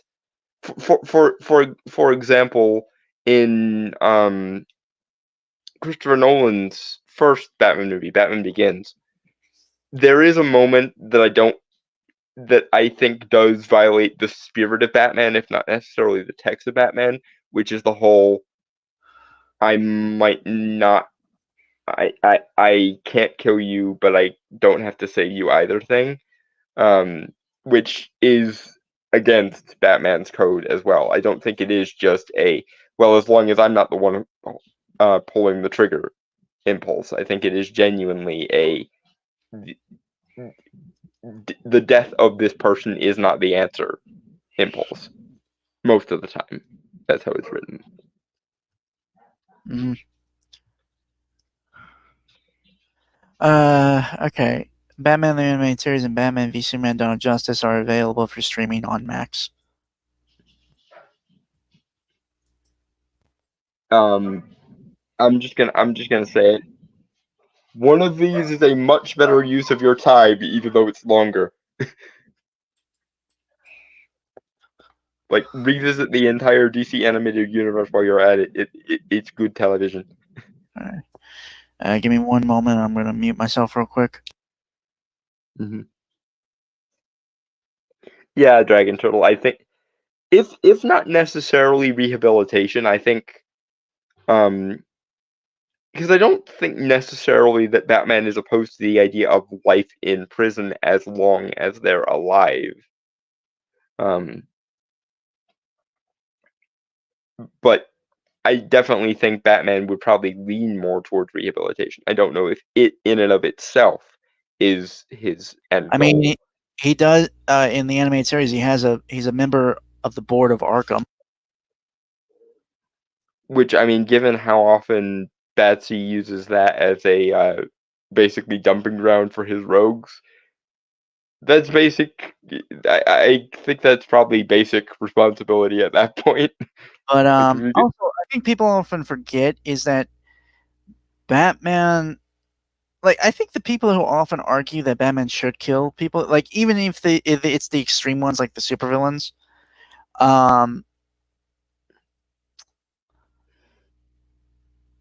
is that he is more or less making citizens arrest with, like, if we're actually like trying to follow this logic in a real world capacity, more or less. Yeah, he's a vigilante. Yeah, more or less. Yeah, making citizen arrest with the villains, and the main issue is it's more or less the problem of the courts, and I don't think it really falls initially on Batman's responsibility to kill the villains. Like, if anything else, again, I've argued this before. I think I've even said it on the podcast before. If people want the Joker dead, legitimately, there is no way. Like, he might be a sociopath or a psychopath, but he's not mentally challenged. So there's no way he could use the crazy defense. So legitimately, but I was just gonna say, like, legitimately, he could, like, if you actually got a real prosecutor and shit, more or less, the dude should have been put to death just given all of the crimes. I mean, granted, there would have to be a lot of evidence, though. The guy does a lot of public stuff, like public destruction and all that shit. So more than likely, he actually could face serious jail time. Well, here's the other thing about that. I lean generally against the death penalty. Generally, I do too. might make I think ultimately it does. It only works for like the most extreme of cases. Yeah, but here's the other question though. Why is it left up to the courts or Batman? Why haven't the average Joe Blow and Jane Blow of Gotham gone full, like, obviously angry mobs aren't generally a good thing either, but why do average Joe Blow and Jane Blow of Gotham not form an angry mob and go gunning for the Joker themselves? Yes, he'll Joker gas a few of you, but at this point, if I lived in Gotham, which thankfully, no such place exists in our universe, hooray. Detroit, maybe. Well, but even Detroit and Chicago at their worst are probably not as bad as a Gotham.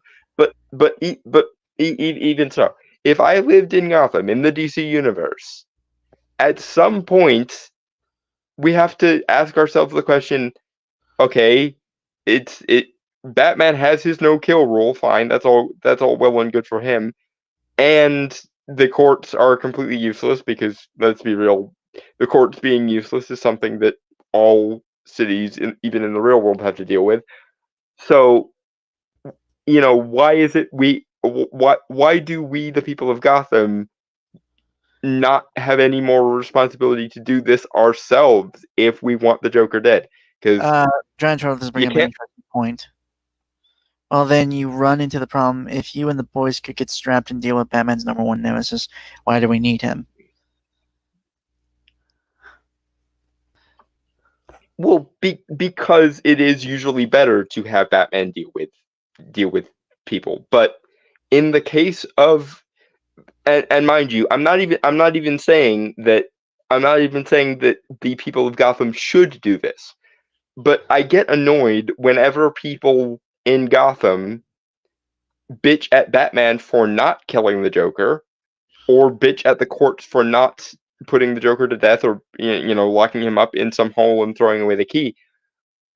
When after a certain point, you guys do realize that, sure, again, one or two of you might get the acid flower to the face or get Joker gassed, but if a large enough constituency of Gotham forms an angry mob and goes gunning for the Joker,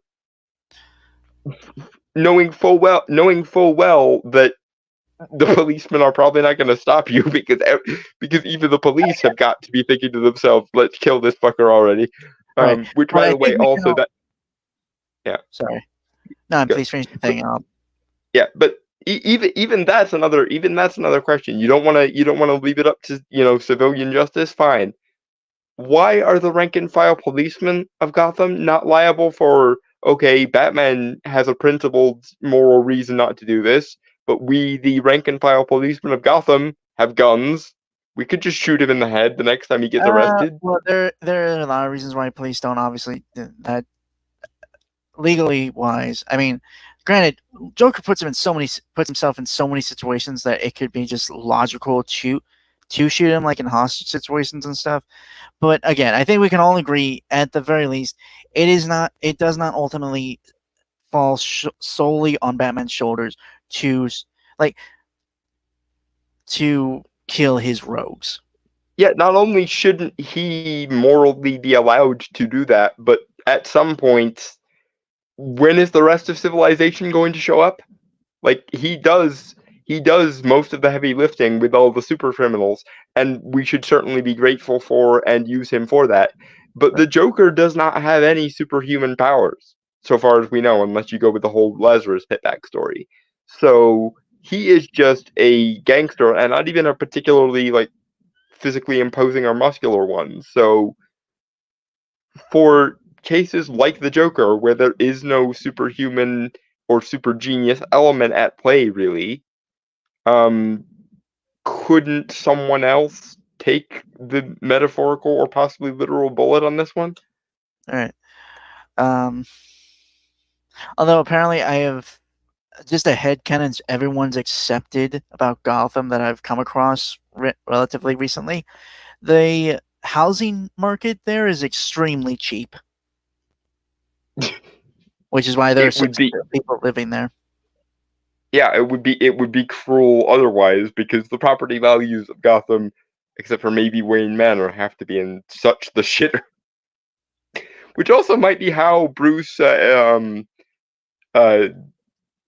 makes the money of his fortune go further than it otherwise would, because I imagine basically everything is like Gotham must just be an inflation black hole after a Also, certain point. also, apparently Gotham is in Jersey, so logically speaking, everyone there, possibly even some of the villains and Batman, would speak with a Jersey accent of some kind. Well, cities are always a little bit different with regards to regional accents than the countryside. I'm just saying. I'm I, just I, saying. I, I I mean, it would certainly be something to do in a Batman adaptation one of these days. I'm just pointing out that there might be a reason why not. Um. Well, to Anyway, be fair, but Gotham is it, also Gotham's also technically sorry, like what? a Gotham is also technically like a New York, so it could just be a melting pot of various people. Yeah. Um, so it could also be it. Hmm. I cannot imagine Croc with a Jersey accent. Oh, I definitely can. That actually would make that would be a lot more funnier. I think they actually gave him one once, didn't they? I thought they did. No, they gave him a Southern one in the Batman cartoon from 2004, voiced by Ah, Ron Perlman. They actually ah. combined him and like comics accurate. Yeah, no, Bane is from South America, or I believe. Uh, well, he's from Santa Prisca, which I think is supposed to be like a like a might be Central American actually. Now that I think about it, I some think it's like Argentina or somewhere like that. But in any case, yeah.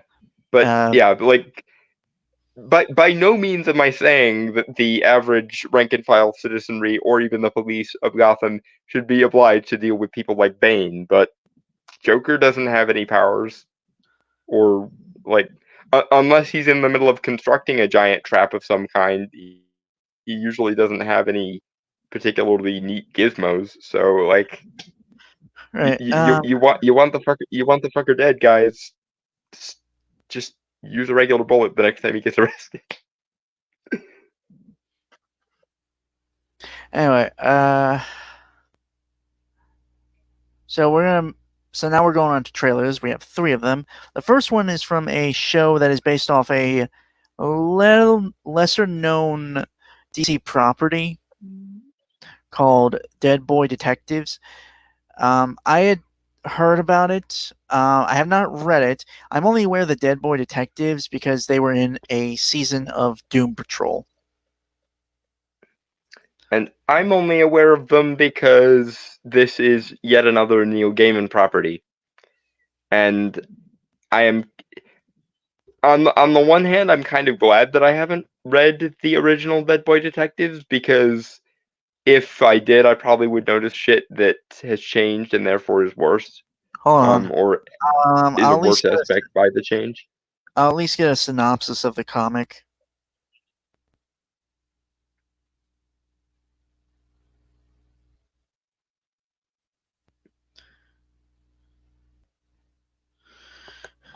Okay. Oh, it's yeah. So it is from the Vertigo imprint. Yeah. Neil Gaiman and Matt Wagner. Yep. Um.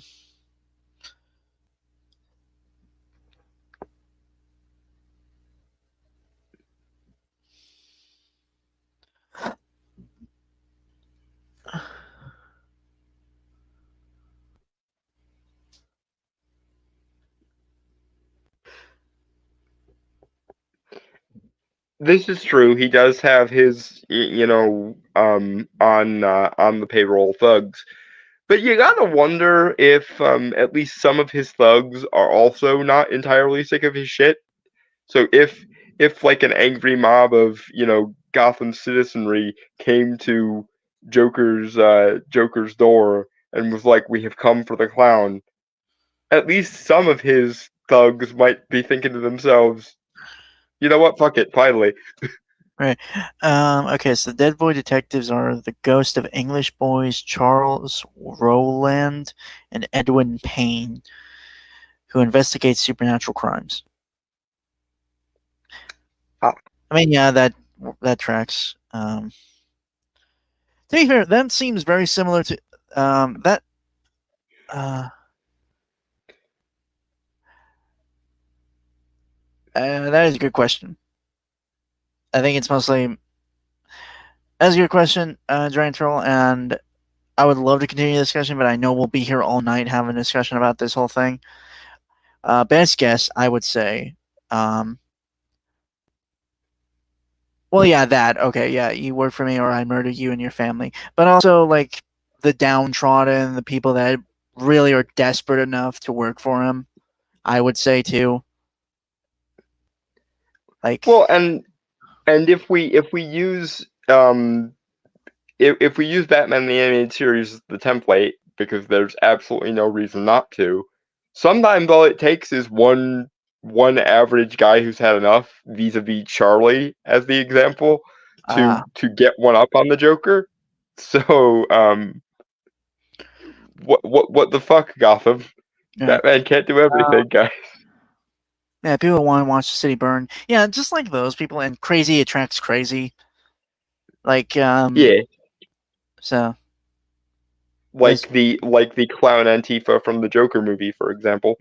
yeah, just that jaded or psychopathic. Yeah, yeah. Again, it really varies. I would say depending on what version of the Joker you're asking about. To be fair, On the other hand, again, using Batman and the Animated Series as an example, there was that one thug who was tasked with checking all the rooms and came upon Batman, and Batman just sort of looked at him, and that was the thug was just like, "Nope."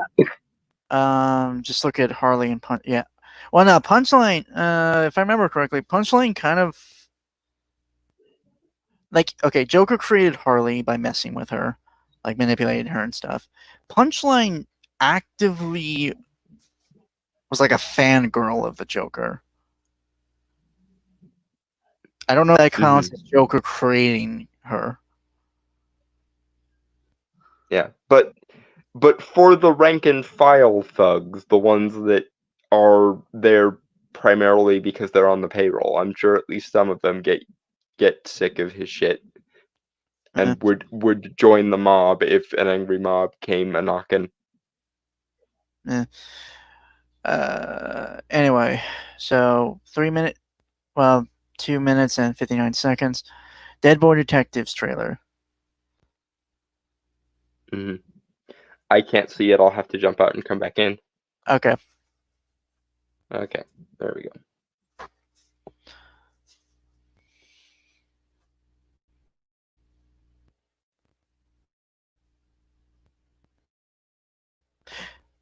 So, question for Giant Turtle, kind of still on Batman stuff. What would be like if you were Batman? What costume would you want? Because I don't know, just a random thought I've been stuck with for the last few days, and I've been thinking about it.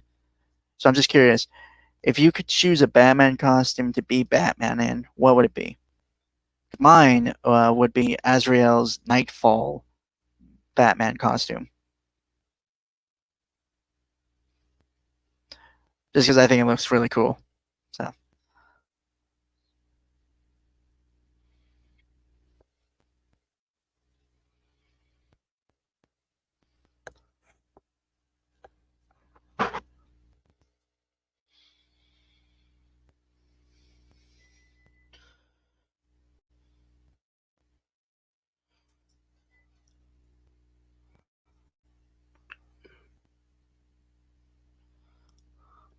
Okay, I can see it now. Although I just remembered the existence of Harvey Bullock, and I'm wondering why the fuck Harvey hasn't hauled off and sharp shot the Joker by now.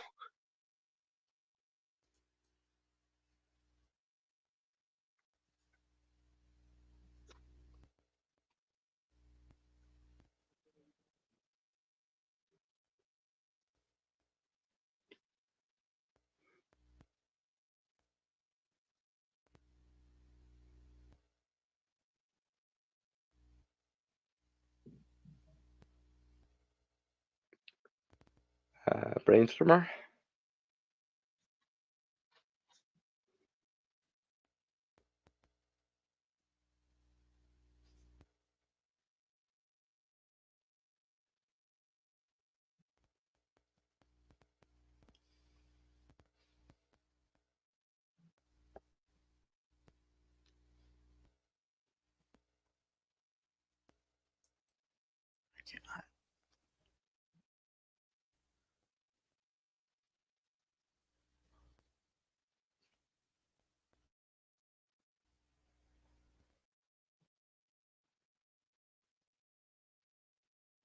Oh, were you guys talking about Batman's color scheme while I was away?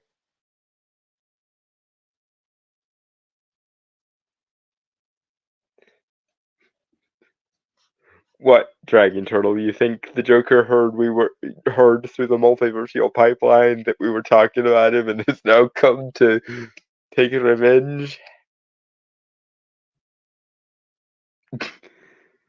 Ah well. Life is after all one big open air mental asylum, so hell, maybe me and Mr. J can end up getting along. Okay, sorry. I'm back.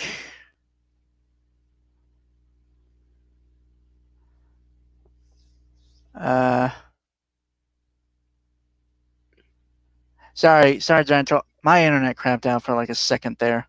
I'm back. Can everyone hear me? We Dragon Turtle and I were making the joke that maybe the Joker heard we were dissing him and hopped the multiverse to Yeah. take you out or something. All right. Dark Knight, not the Bright Knight. Definitely not the more gray and blue ones. I don't know. I like the gray and blue. No, Dark. I agree with Dragon Turtle. The whole conceit of his character is using the darkness to his advantage, so the brighter color scheme doesn't really work conceptually. To be fair, the one I had said before you pop back on was the Azrael Nightfall batsuit. Mm. Just because I think that looked cool. Plus, it adds to the intimidation factor, and it's full bodied, so I'd be able to protect my identity more. Mm. Azrael could have been this. It could have been so much more of an interesting character than he ended up being. He just ended up being a lame discount Batman, kind of. Evil Batman. Which Azrael are you talking about? Jean-Paul Valley or Michael Lane? I don't remember. Whichever one was the first one. Jean-Paul Valley. Yeah. I actually was working on a rewrite of Azrael for so I was working on a rewrite of the CW's Gotham Knights, something we had talked about long ago. I did end up scrapping it just because it kind of took up too much of my time and I need to work on other things. But I kind of made it like initial premise, like the redesign premise of it or rewritten premise of it was that it takes place after Batman's disappearance of like 20 or so years. Like it was supposed to take place in 2045.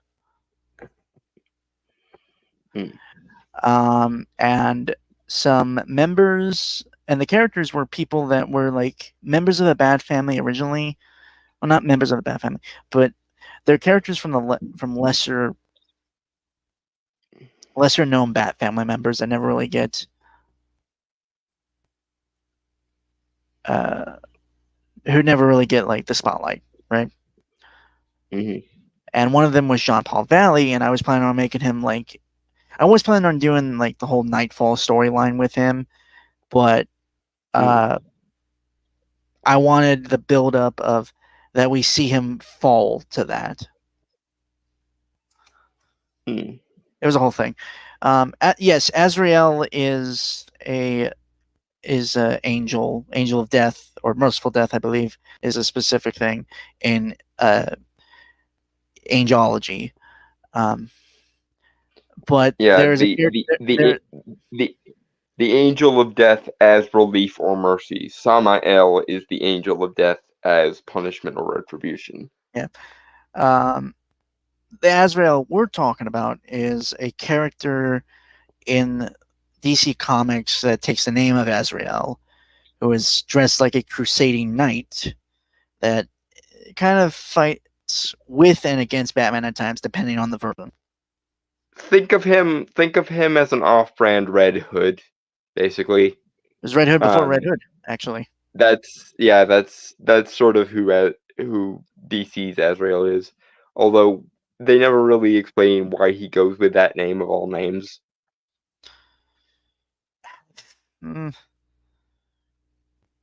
Yeah, they dropped the ball with that character. Again, I think there's a lot of interesting things to do there, but and anyway. They did most of them later with Red Hood, which is why Red Hood is the more commonplace anti-Batman example. There's also a tie. Jean-Paul Valley was introduced as a successor to the Cowl as like a Batman when Batman had his back broken by Bane, which funny enough, I actually had that comic growing up when Bane broke the back. Yeah. I only saw him once during that whole Ghost Sector thing, and he looked like a flaming angel. A completely different. I have no idea what you're talking about, Giant Turtle.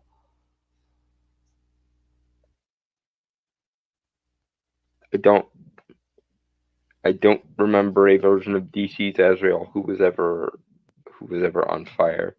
Well, he had those flaming. He did have flaming blades and stuff like fire. He had a flaming sword and things like that. Oh, that's right. He did do the thing. Yeah, but in any case, yes, the name is probably taken from angelology, although they never actually established that that's where he got the name from. So who knows? Yeah. But yeah, anyway. the angelology angel known as Azrael is the angel of death as mercy or death as relief. Contrasted with Samael, who's the angel of death as punishment or retribution or divine wrath. Shall we? Yeah. Dreamstone? It's Neil Gaiman property, so. Right. But I'm trying to think of any food-related Neil Gaiman stuff. It doesn't have to be food-related. Although this is a ghostly property, so I would go with apples because Death Note. Oh, what about ghost peppers?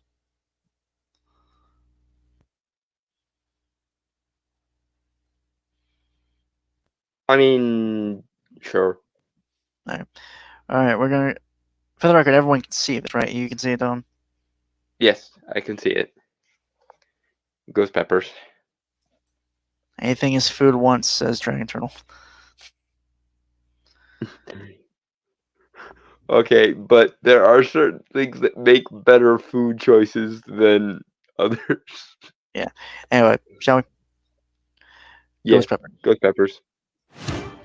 Although ghost peppers themselves aren't a very good food choice, if I'm honest. To welcome you to the Death Boy Detective Agency.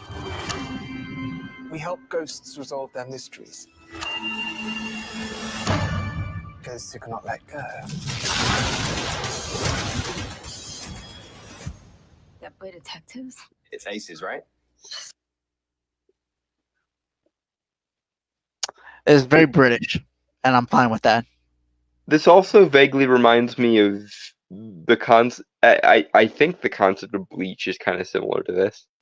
I remember watching Bleach. It was kind of my anime, to be honest. It was like my Naruto. Ah, Not technically, really. I thought the whole concept was some ghosts were basically mobsters and No, the people with no. never mind. Anyway, Ghost Peppers. Well, I was gonna say like this is definitely a Neil Gaiman property. Like it's very British. I don't know how much influence he had over making this though, and I'm kind of hoping very little. I'm because also it thinking. seems- To be fair, I'm also getting like Umbrella Academy vibes, which is a compliment, to be sure.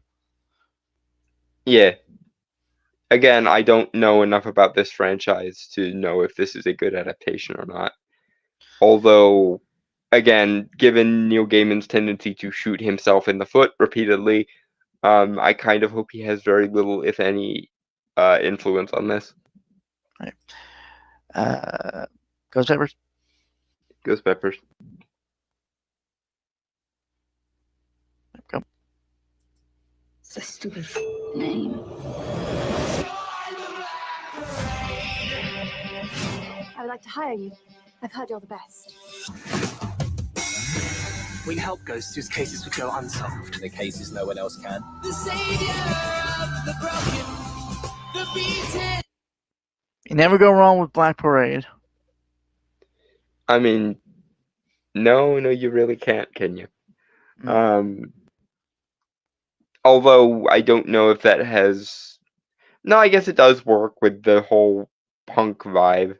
Although, because of course, when Neil Gaiman made this, it was very much the punk aesthetic was very much in vogue. So I guess it does work. Although again, I hope to God that this is not.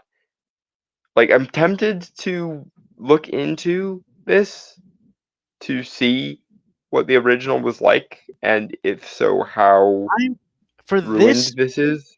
But for this specifically, because the only other adaptation I have seen of it is in Doom Patrol, and it was actually really cool. that Doom Patrol show was aces, though. Just in general, it's a really good show. I'm willing to judge this as is, and it looks fun. The only issue I have is that because it looks so good and looks so fun, Netflix is probably going to cancel it after a season. I want to be fully honest. Like that's the cynical part of my brain. Speaking of Netflix, wasn't there also another sort of ghost detective agency oriented thing that Netflix did? I don't think so. I remember Mr. E told me about it, and I can't remember what it was called. I know I started watching it, and then I just sort of didn't continue.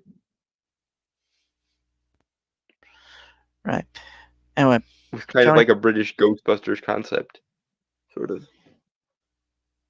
Did it have something to do with Sherlock Holmes?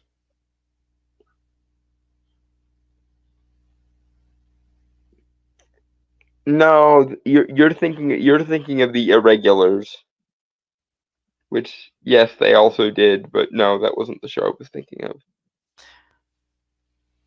Yeah, I don't know. Anyway, shall we? Ghost Peppers. Ghost Peppers.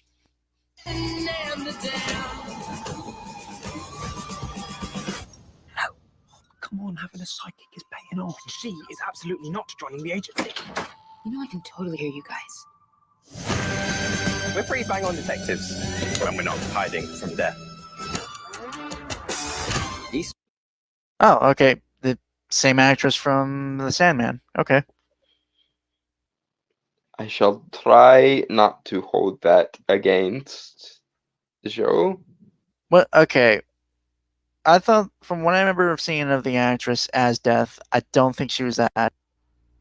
No, it's just every time every time someone reminds me that the show of Sandman exists, I just it tears at a piece of my heart because I really freaking loved the original Sandman, guys, and they massacred my boy. All right, moving on. Ghost Peppers. Goose peppers.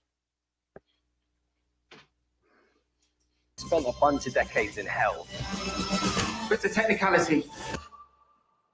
Sorry, I've got to take you to hell.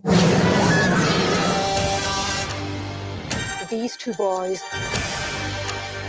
are cheating death. Wait, that's the actress who played Rowena in Supernatural. Yep.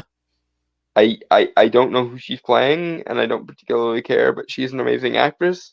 And for the record, if anyone was ever going to play the Lananchi from Dresden Files, I would want it to be her.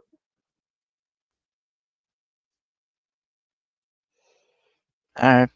I have no idea who that is, but alright. You will if you ever do your goddamn homework. I have a lot of shit on my plate, man.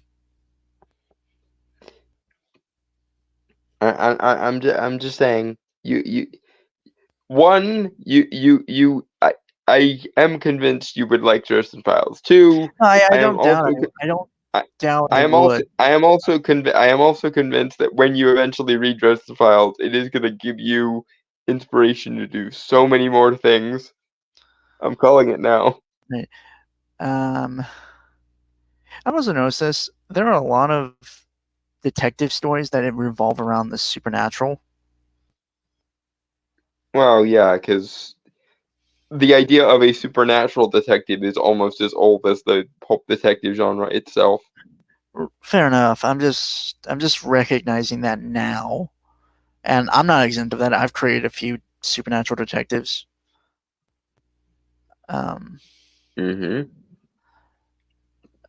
It's just interesting how those two genres that are technically very, very like on the opposite ends of. Well, I mean, it makes sense because they were both basically conceived during the latter part of the Victorian period, and like both have very like mystery elements and stuff to them. So the heyday of the like pulp noir detective was the Victorian period, or at least the early 20th century, and that was also around the same time as the occult revival by people like Samuel Luther McGregor Mathers and Aleister Crowley. So it sort of is inevitable that the two would wind up getting mashed up. right.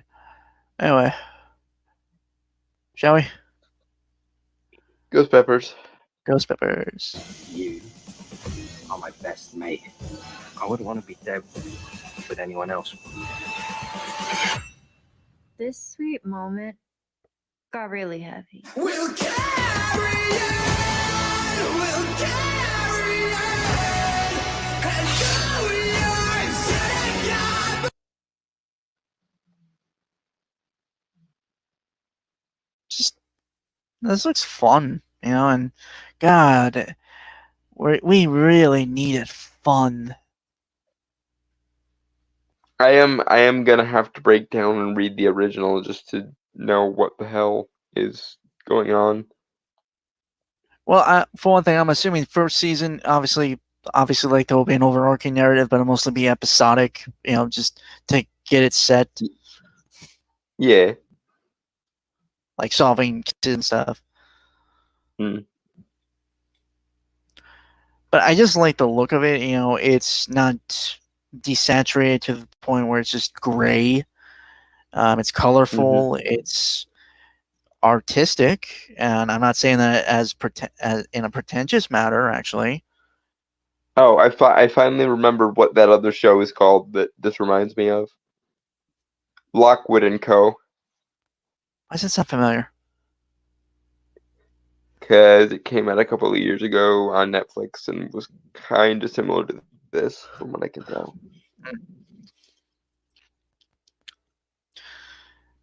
But yeah, I love the vibes of this, and I don't say that often.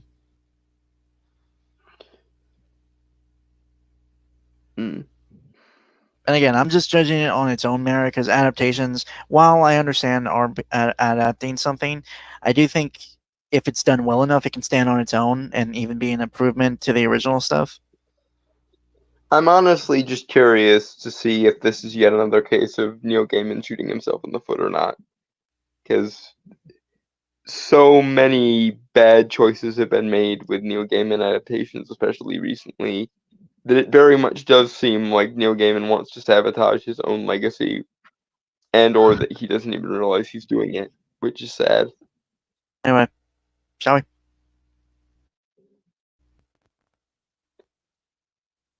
Ghost Peppers? Yep, Ghost Peppers.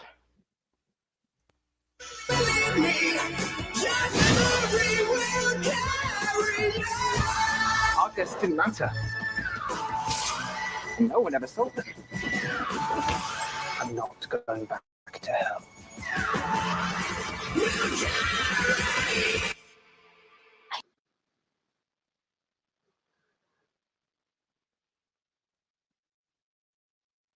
Again, I don't really say again, this looks fun.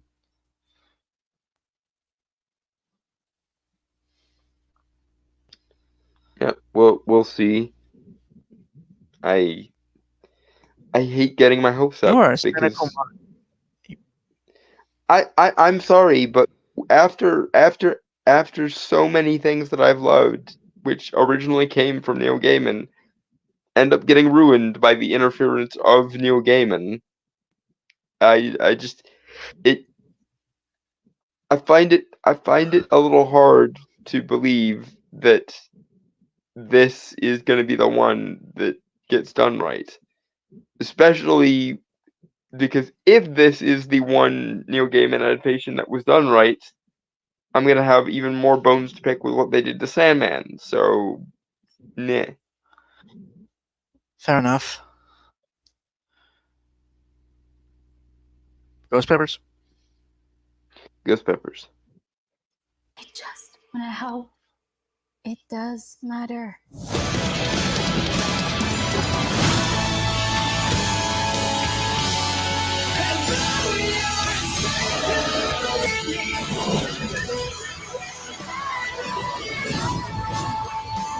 We have to help.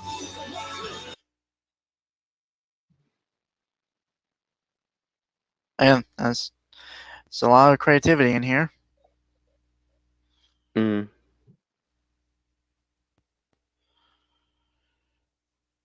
Ghost Peppers? Ghost Peppers. Even if it's scary, and the odds are bad, and we might die horrifically. Nico, that was amazing. Thank you. Oh, did you guys know zombies are real?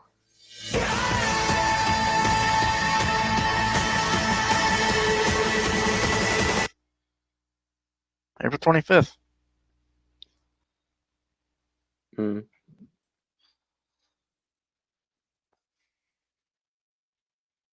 That makes me curious if ghosts are real. What version of zombies exist here? Because presumably, if it's all supernatural, then they won't go the virus route of zombies. Yeah, right? probably the necromancy zombies, which are the Yeah. correct zombies. Which okay, fine. Though that does Again, question.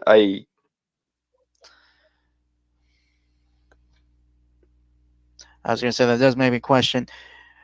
Spiritually, what would this ghost be tied to the body still, or even inhabit the body? Like the spirit, the soul. in terms of like classical necromancy, that tends to be how it works. You bind the soul of or the ghost of the person back to the body, and then essentially refuse them together. Though this is or I should say, it should be a version of the DC universe because this is DC's death they're using. It seems so. Then again, that didn't stop the Sandman adaptation from leaving out all the DC shit because, but at least nominally, this should be a version of the DC universe, and hence there are like 500 different ways to make a zombie in the DC universe.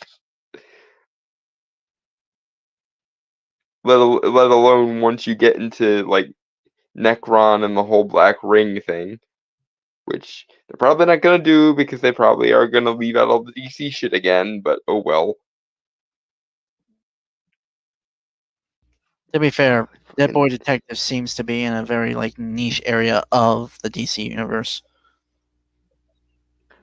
In fairness, most of the supernatural shit of the DC universe is niche somewhat, so Alright. I thought it was the opposite. An undead zombie being a soulless husk. No, in actual like raise the dead level necromancy, what you essentially want to do is you essentially want to summon up the ghost or the spirit of the person, and then re-tether them back to their body. You don't get to ride around. You don't get. I mean, okay, in theory, you could like have some other spirit piloting the body, but in any case, in necromancy, you essentially bind a spirit to a body and then have it rise. In theory.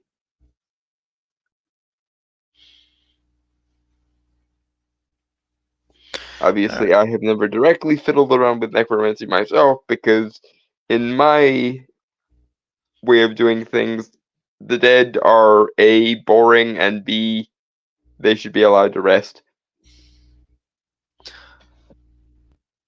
I'm at least happy to know that you at least respect the rights of the dead. Granted, it's the second thing you list, but still respectable. I have made no secret of this. In a world that has gods, demons, angels, elemental spirits of every different description, and of course the intermediary, like spirits like Fae and so on and so forth. You don't suddenly become more interesting just because you're no longer wearing the meat suit, guys. It depends on what you do in your To be fair, it depends on what you do in the afterlife. To some extent, sure, but I find ghosts boring for the exact same reason as I find the majority of humanity boring. They don't get more interesting in general after the meat suit is gone. Like, all right, go fair enough. In a world with all in a world with all of that other stuff in it. Right. Humans and thereby also ghosts are kind of boring. Alright, so moving on. If final trailer. If obviously standing for imaginary friend, which we have all realized that this is more or less a loose adaptation of Foster's Home for Imaginary Friends. Yeah, and in all honesty, there's a part of me that wishes this was just a live action version of Foster's Home. Mm-hmm. Especially because it would mean meeting, Wilt and Ed and Coco and all the rest of the cast again. But oh well. Maybe if this does well enough, it will inspire an adaptation of Foster's Home. Right. Who knows? To be fair, this movie just kind of came out of left field because it was like a few months ago the first trailer came out. And I guess for some reason Hollywood is just picking on imaginary friends as a concept lately because there was also that one imaginary movie there. Horror film. Yeah. This seems just like a feel-good movie, which honestly I'm all for. Mm-hmm. We need more of those. All right.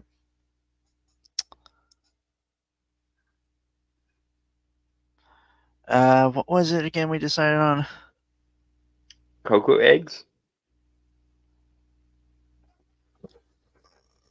Was it? I think it was. I think we decided to reference Coco and her eggs. Yes. Cocoa eggs. Okay. All right. Cocoa eggs. What if I told you imaginary friends are real? When their kids grow up, they're forgotten. Are any of them scary? Worse. Desperate. Question: why did these kids forget about?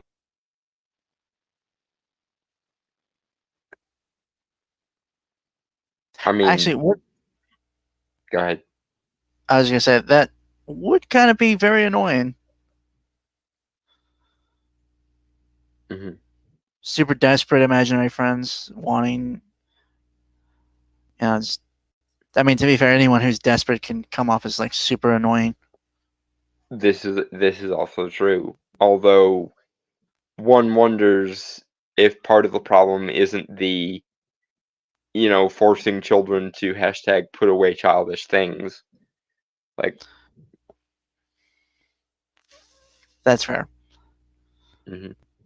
Anyway, Actually, I this is a weird question, but did anyone here have an imaginary friend growing No. up? Yeah, I didn't either.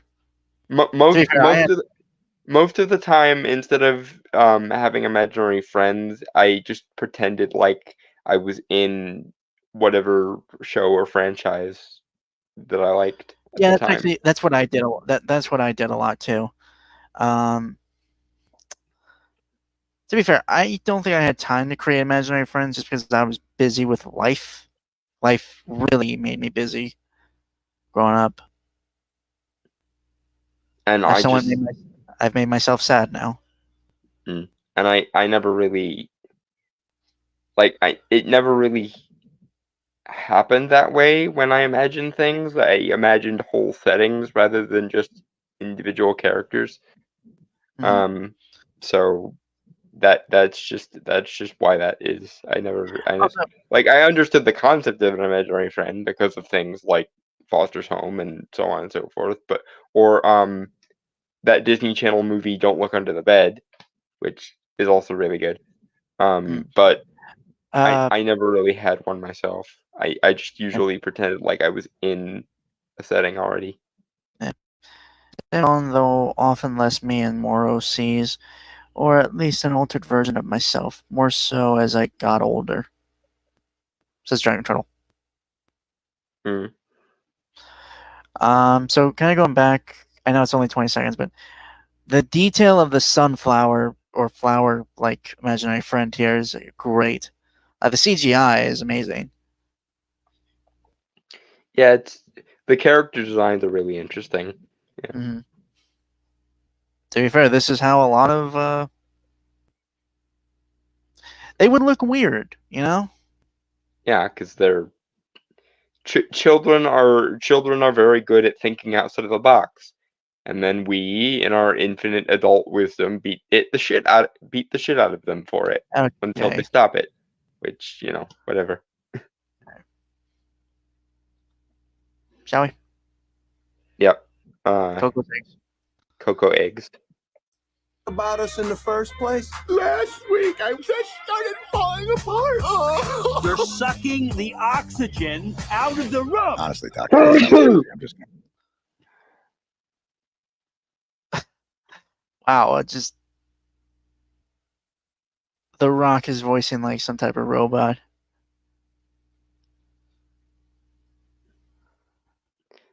That is funny. Yeah.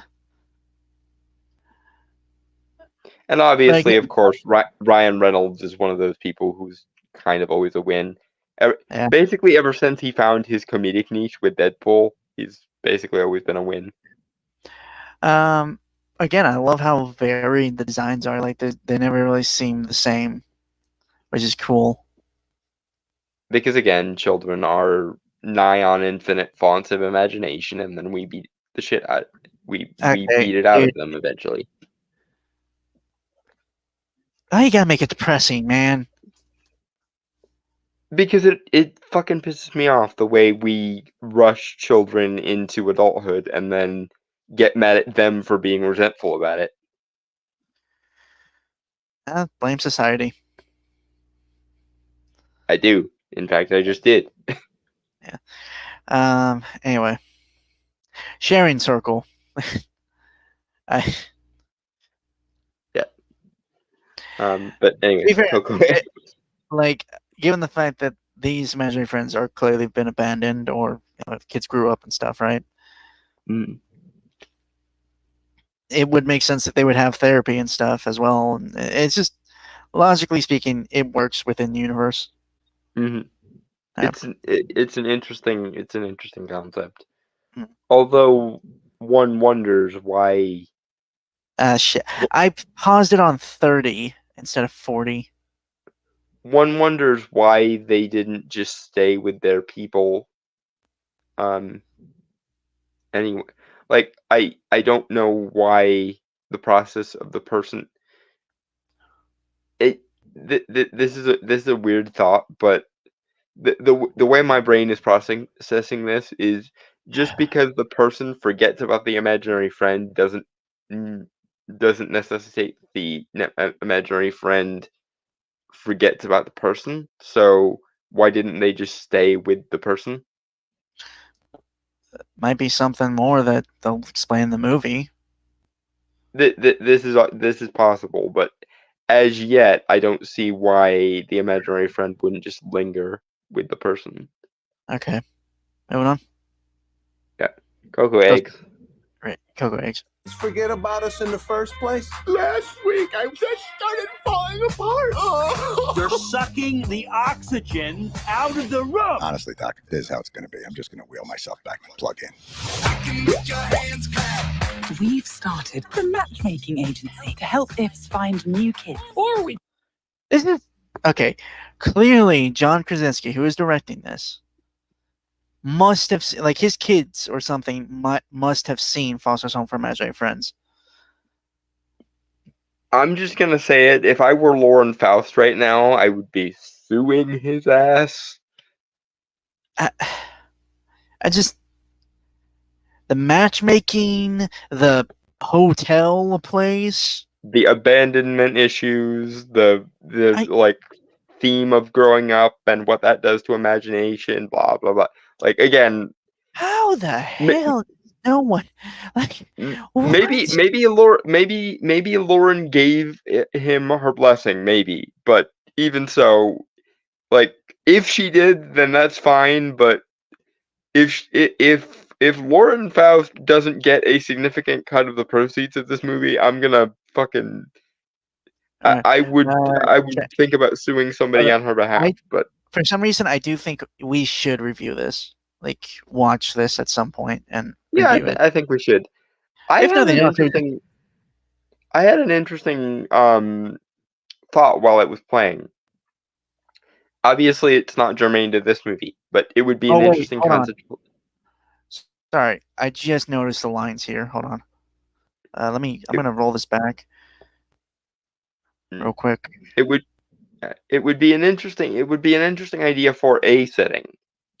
What if imaginary friends were children misinterpreting like guardian angels or guardian spirits in general? That would be an interesting concept.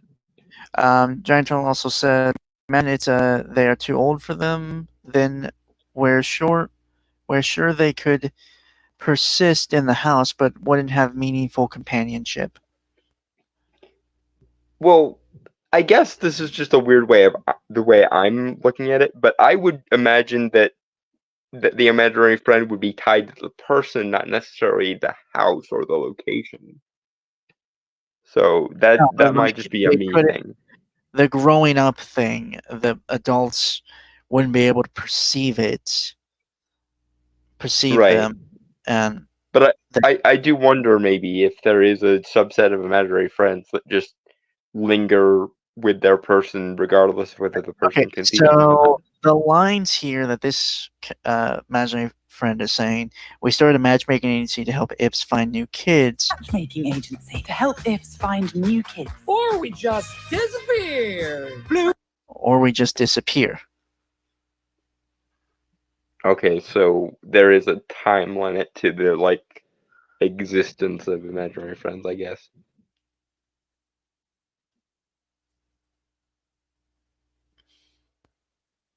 This purple thing is called blue. Wait, what? Are Well, you not serious? blue. No, B, like the actual color blue, not BLU. Okay, but I still call bullshit. It looks like Eduardo, and it's called Blue, which is a homonym of obviously Blue from. So yeah, no, Lauren Faust should be suing somebody.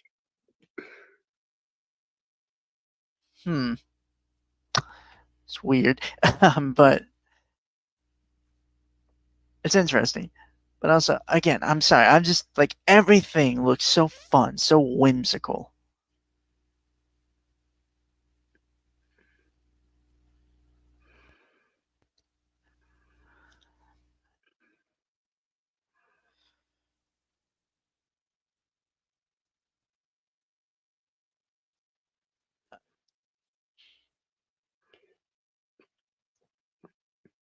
I mean, that's possible too, but is there some reason that the imaginary friend couldn't mature along with the child? Okay, I feel like you guys are just going to go into a rabbit hole if I let this continue.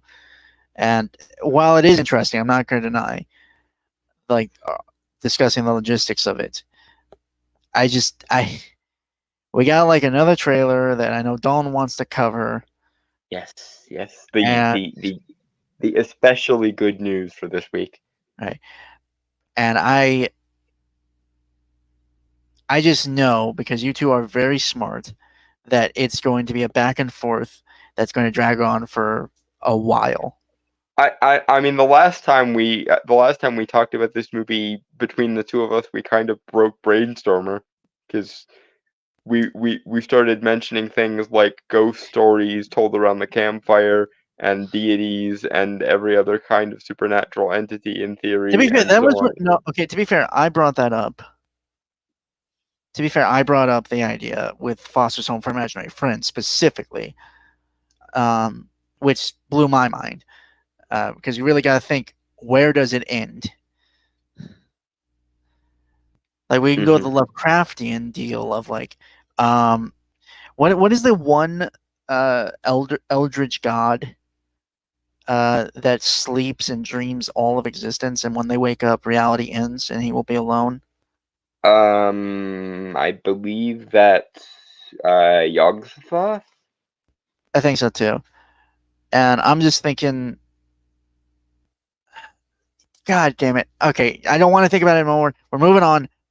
Is the entire world a series of Yog-Sothoth's imaginary friends, basically?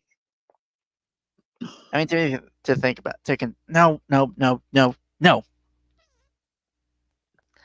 I want to sleep tonight.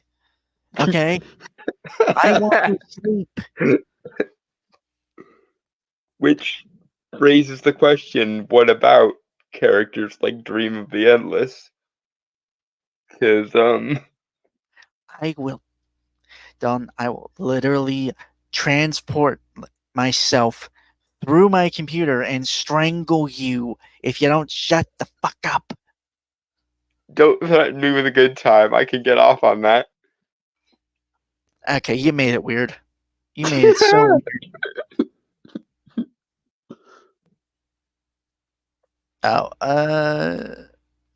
Azathoth. Okay. Because I knew it was one of them, because one of them is the watcher of the sleeper, so that it doesn't wake up, and the other one is that apparently isn't accurate to the original Lovecraft. Yog-Sothoth is the multiverse, more or less. Okay. Anyway, cocoa eggs, because as much as I would find it exhilarating for Brainstormer to strangle me, I don't want it to freak him out too much. You are so weird. I know. Cocoa eggs. I never pretended to be anything else. Cocoa eggs. Cocoa eggs. Blue. Happy place. Happy place. Oh, coffee and croissants. Coffee and croissants. I can help you. How? I'm a kid. You are the chosen one. No. Let's not give her a complex. Good luck, short sack. It's all up to you. No pressure. Hook and dagger. Hope this works. Yeah, I love how all the designs are so unique and like they're all unique kids, like unique imaginary friends, Mm-hmm. which makes you really interested in like their backstory and like who created them. Because this guy is supposed like the one in the trench coat and the top and the fedora is clearly like some type of secret agent, spy deal, or detective or something. Yeah. Yeah. I mean, he hands her a folder that says top secret on it, so that's why I lean towards spy. Which makes me, again, like the idea of like what kid created these. And what sort of adults did they turn into also? Yeah. This was another interesting idea that was had by Lawrence Faust first. Like when we first meet the police chick who imagined Eduardo originally, or when we figure out that it was the Foster's universe Michael Jordan, effectively, who made Wilt and so on. Yeah.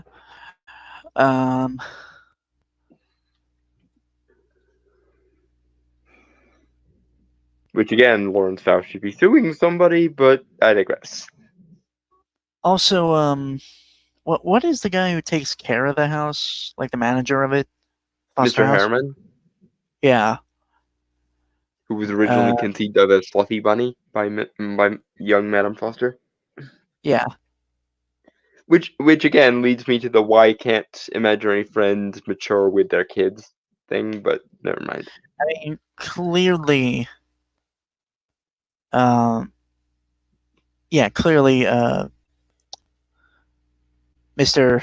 Goddamn it. Harriman.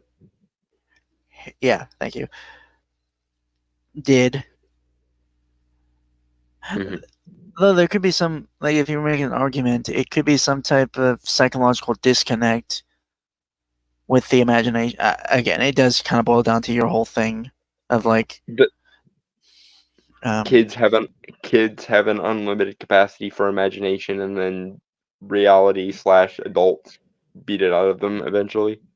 Which makes it interesting because now I want to learn the real, like, the whole backstory of Madame Foster, like her conception, like her childhood and stuff, and the conception of the Foster's home, and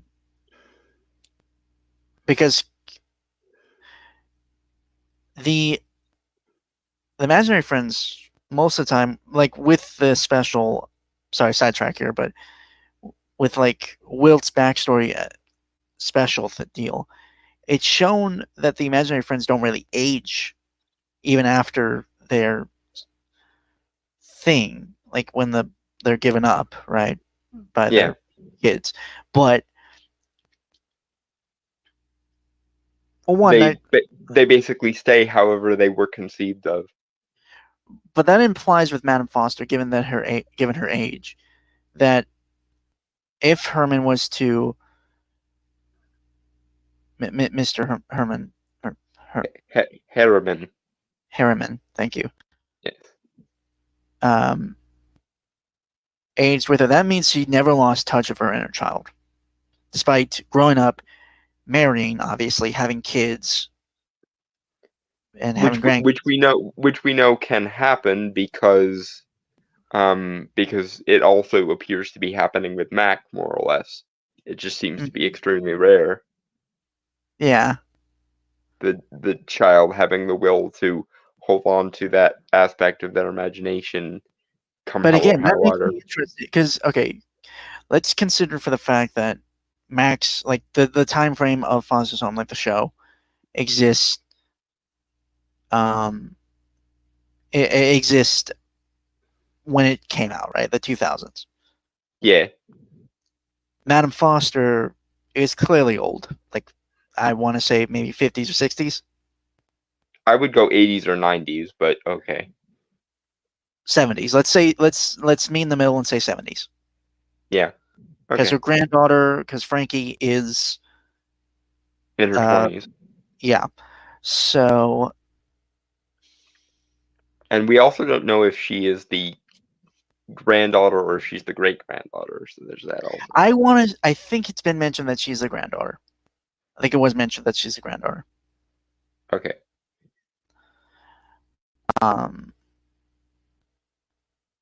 Yeah, that whole story, like the conception of the house, her journey to wanting to create that house, because clearly it's an established thing, right? Mm-hmm. By the time the show starts.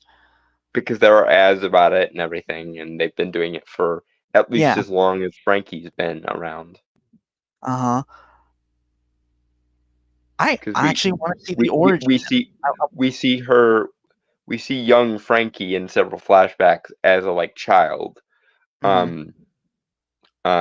living or at least visiting her grandma in the house, and the imaginary friends are already there. Right, and I'm just thinking, what is the story there? Because there clearly is a story, with Madame Foster. Here's another interesting question. What makes Madame Foster and Mac different from the other people? Because it's not like an embitterment type thing, because we see on the kids' visitation day there in the Wilt special, that the police officer who originally imagined Eduardo when she was a little girl is very happy to see Eduardo. We see that Jordan Michaels, the Michael Jordan surrogate, who created Wilt, is obviously very happy to see him. So it must just be a simple loyalty / willpower thing, rather than a necessary embitterment type thing. Right. So Giantrell said, does that include resistance for personality drift and stuff? It's rare that people don't lose that part of themselves. Even rarer that they are still functional and independent adults, and a bit too often that people don't have it in the first place. Well, that is true. It appears to take a fairly gifted mind to be that imaginative to begin with, and then for that imagination to be either sheltered long enough, or for the person to have a strong enough will to keep that into a later part of childhood, let alone teenagedom and adulthood. Yeah, I'm sorry. It's just I'm thinking there is so much history just with the founding of Foster's Home for Imaginary Friends that I honestly, it's one of the few times I would actually like to see a prequel of something. Yeah, the backstory of Madame Foster and how the house was founded to begin with would be interesting. It also seems interesting that Harriman matured more without Madame Foster than because of her, because she still views him as her fluffy bunny, and Harriman actually kind of gets embarrassed by being called that. So Mr. Harriman also appears to have some level of, I guess we can call it free will, which may be a indicator of just how strong Madame Foster's imagination is, to the point that it even outpaces her conscious awareness sometimes.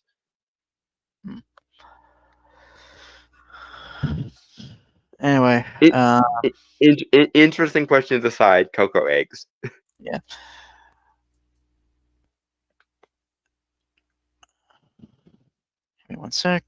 Okay. Cocoa eggs. All right, let's find these ifs and kids. Gee! What kind of a kid creates an invisible if? I can find anyone. Anywhere! You got him enough. Thanks for doing this. Don't look him in the eye. Which one? Yeah, that's gonna grow right back. I feel like that one, the marshmallow with the flaming head and the melting eye stuff, one, probably gave kid nightmares that he dreamed that one up, and two, probably at a summer camp or something. Yeah, which Or again camp.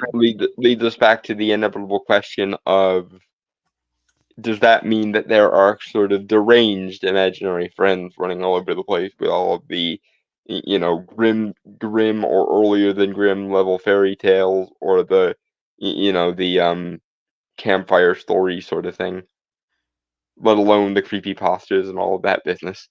Oh boy, we are. Or it was a messed up kid, said Giant Turtle.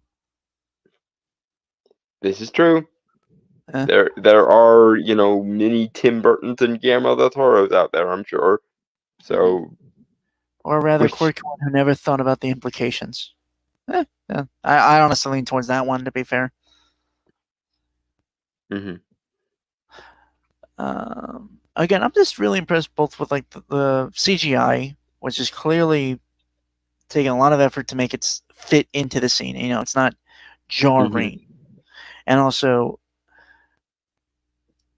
just color palette wise, it looks amazing. I almost get. I mean, I don't want to say. It's not Wes Anderson.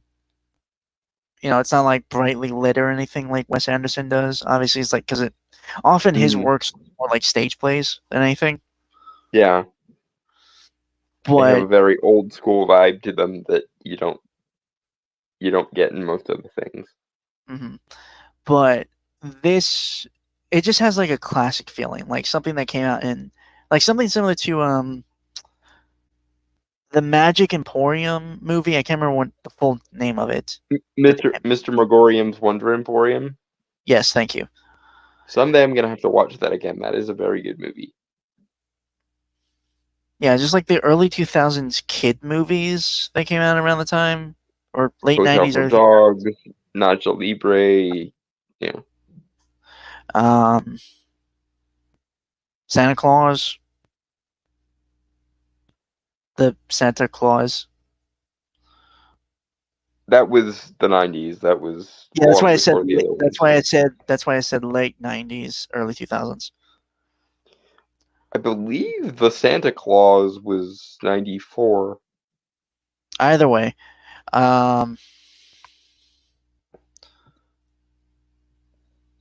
this is like a fun ride, and I'm here for it because we could really go. With the one minor reservation that if Lauren Faust didn't give her explicit blessing for this, she has grounds to sue. Mm-hmm. Well, to be fair, this is at Paramount and not Warner Brothers, so maybe not. No, if she didn't know that this was a thing, she definitely should sue. I don't care how nice she wants to be about this. There are too many freaking parallels between this and Foster's Home for it not to be sue worthy. All right. Anyway, shall we? Cocoa eggs. Cocoa eggs.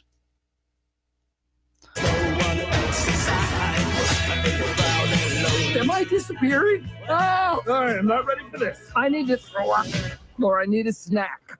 It's one of the two. Gross. We have to help them. Yes, we do. I'm not gonna ask you again. Put some pants on. You're freaking everyone out. King Ghost.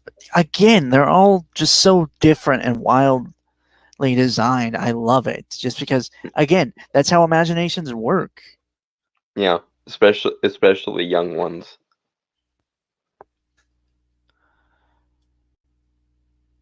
Well, John Krasinski does have kids, so they might still be young enough that he can ask them. Hell, they might even help with the designs. Or anyone who's a parent that's worked in this production had their kids.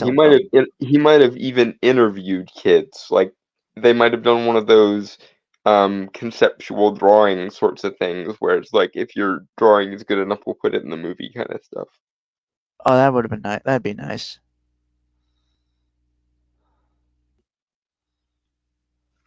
Right.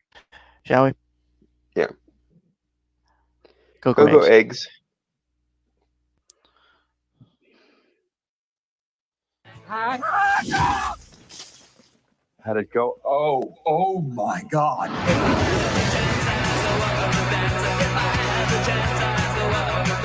Does this make us partners? Let's not get ahead of ourselves, shall we? Keith!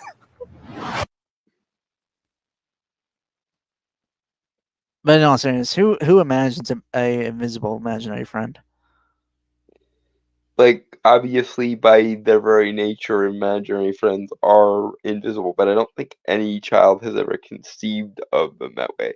Although, who knows? Maybe he was just a really big fan of the Invisible Man. Although it Or- does or seem she. it does show that not everyone can see the imaginary friends. So maybe this kid had a strong enough imagination to imagine an imaginary friend, but his imagination doesn't work visually. Well, I mean, like, look here, the scene where she's getting hugged by the giant purple one. So they can't technically physically interact with the world, but they can't be seen doing it. And then, of course, the question is, who and under what circumstances can see them?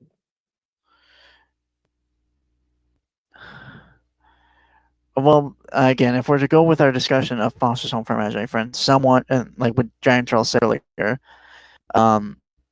people who haven't lost their imagination or haven't, like, given up that part of themselves. Haven't sold out.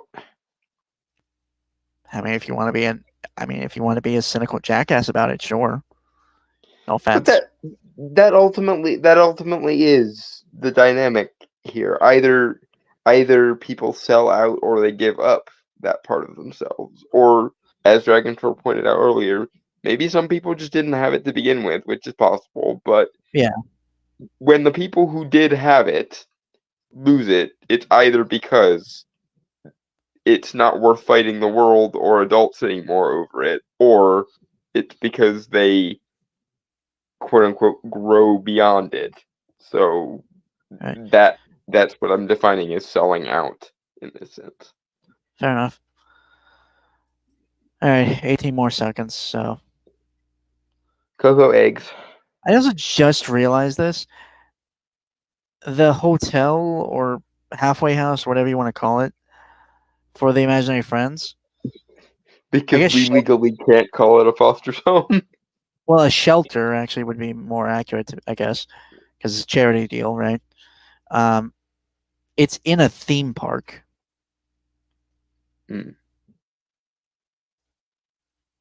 Something that is kind of dying these days. They are.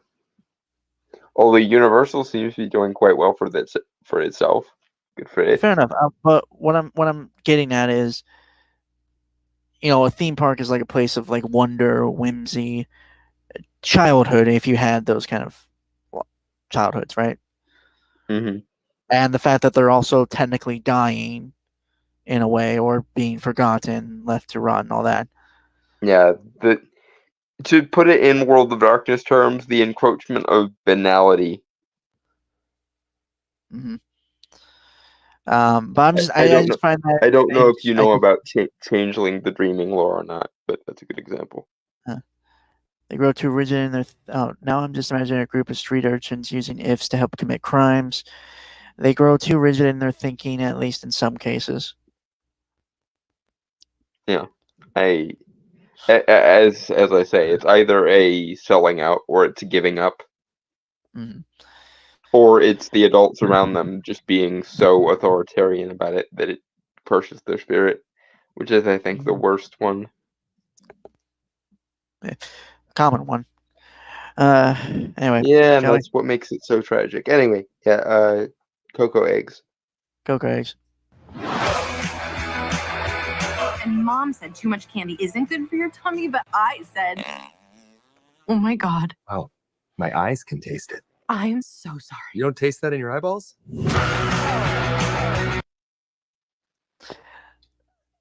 Okay. Yeah, this is I'm here for it. Honestly, it's fun. The only question now is how soon are they gonna get when Lord Faust finds out about this, or did she preemptively give her blessing somehow?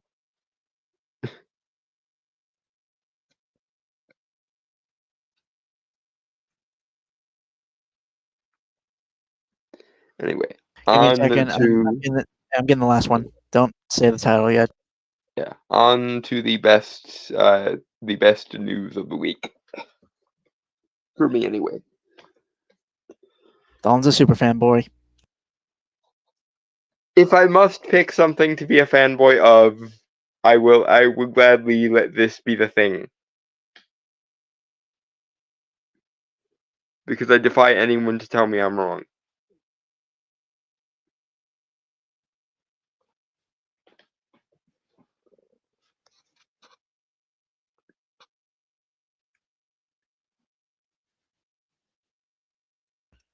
Okay. So yeah, I sent this before Dalton. Okay. Drawing turtle or just passive, hopefully gaslighting and pressure to fit into how society defines you and defines how society defines you should be, the deviancy being eroded and hopefully not just crushed to the point you even lose some originality and independence. Yeah, the like the loss of the, in some cases, literal loss of vision. All right, final trailer This of the is week. why a lot of this is why a lot of civilizations essentially viewed that some children had second sight. Anyway, on to the best thing of the week. The official teaser trailer for Joker Folie à Deux. Don here is a big fan of it. We actually covered it when it came out, I believe, in 2019. Yeah, the original Joker. Yeah, the original Joker. I liked it. I really appreciate the work that was put into it. I loved it. It was my jam. Yeah. In any case, it's doing the buffering thing again, so I'm gonna have to leave to come back in because it's doing the thing.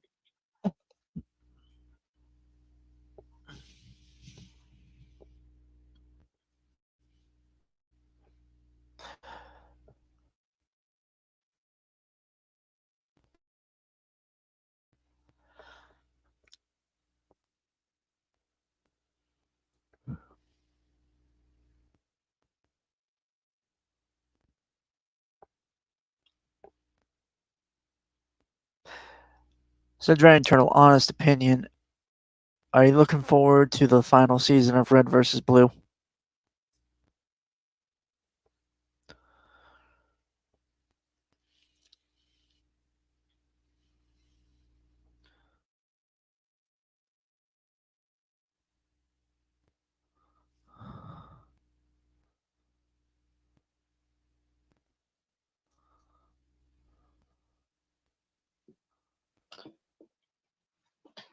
All right, I'm back. So, banana cream pie.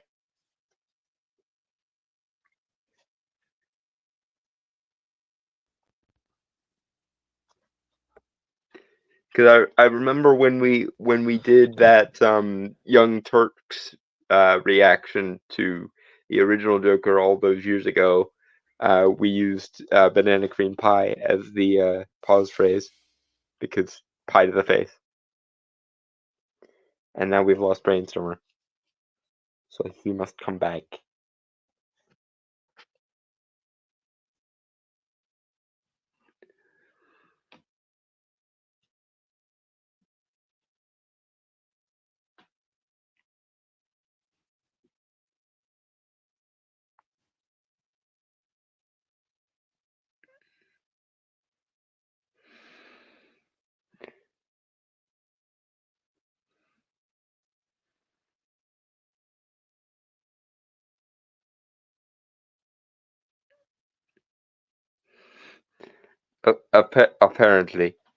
Apparently he needs to be rebooted.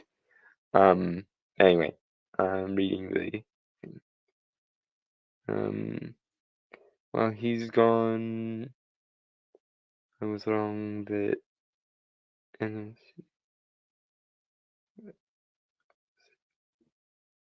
who can make an if?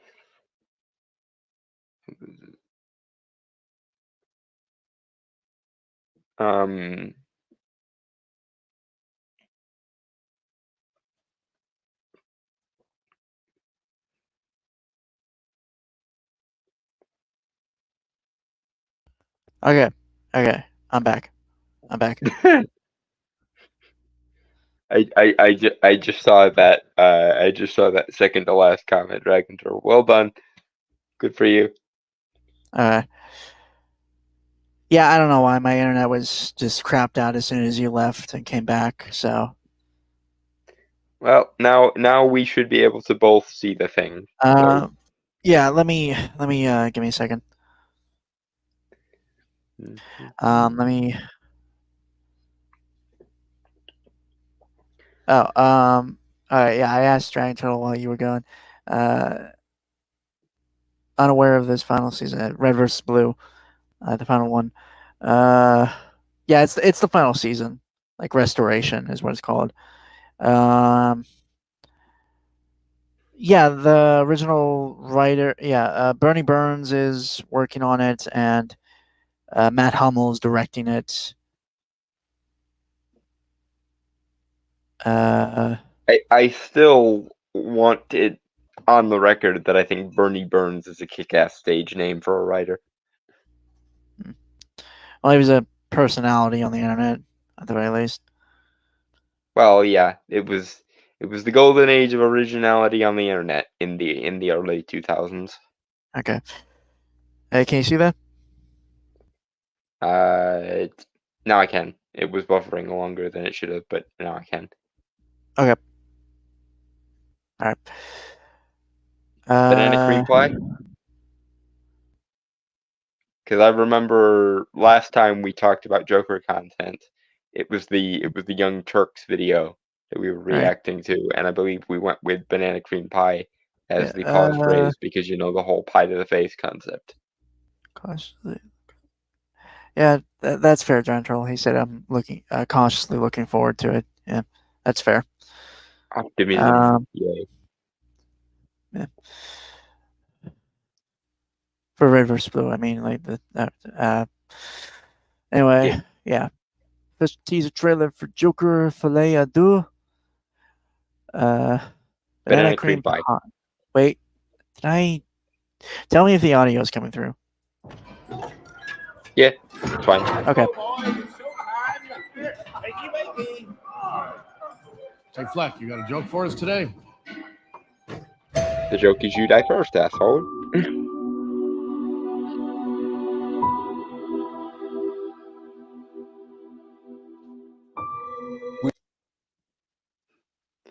So again, movie looks great. Like the shots, the cinematography is good. The lighting's good. It's a film. It's definitely made to look like a film, which is good.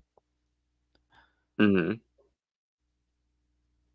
I can't say anything for the story because obviously it's just been 20 seconds, but tone, everything, like, yeah.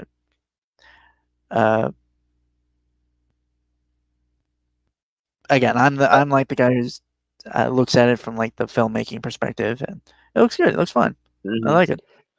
And I will say for my part, even I was wondering how in the hell they would make a musical work for a Joker sequel, because the rumor basically since they started making the second one was that they were going to make this one a musical.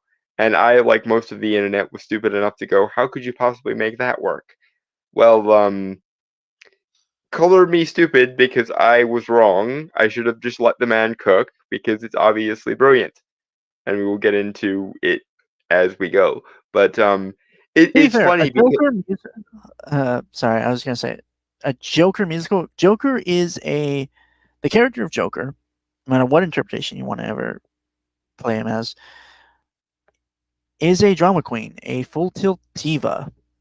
And it's not like that wasn't already established in the first movie either, with Arthur having his talk show fantasies. So there's that. And the music playing as well, like certain times there's music playing, like when he's descending down the steps. The music was such a formative part of what made that first movie so good, and I'm glad that Hilda Godard got the Oscar for it. But in any case, I was gonna tell the story because, interestingly enough, prior to the trailer for the first trailer for the first movie, I recall me and Brainstormer being rather harsh on the behind the scenes images that got released first. And then the first trailer for the first movie came out, and we basically went on being Joker fanboys thereafter. And it kind of happened again because I was doubting how they could make the musical concept work for the sequel. And then I watched the trailer, and I'm immediately sold and on board again. So I will wear the dunce cap on this one. I should have had faith in Todd Phillips and his creative team. So anyway, banana cream pie. Yeah. Give me one sec.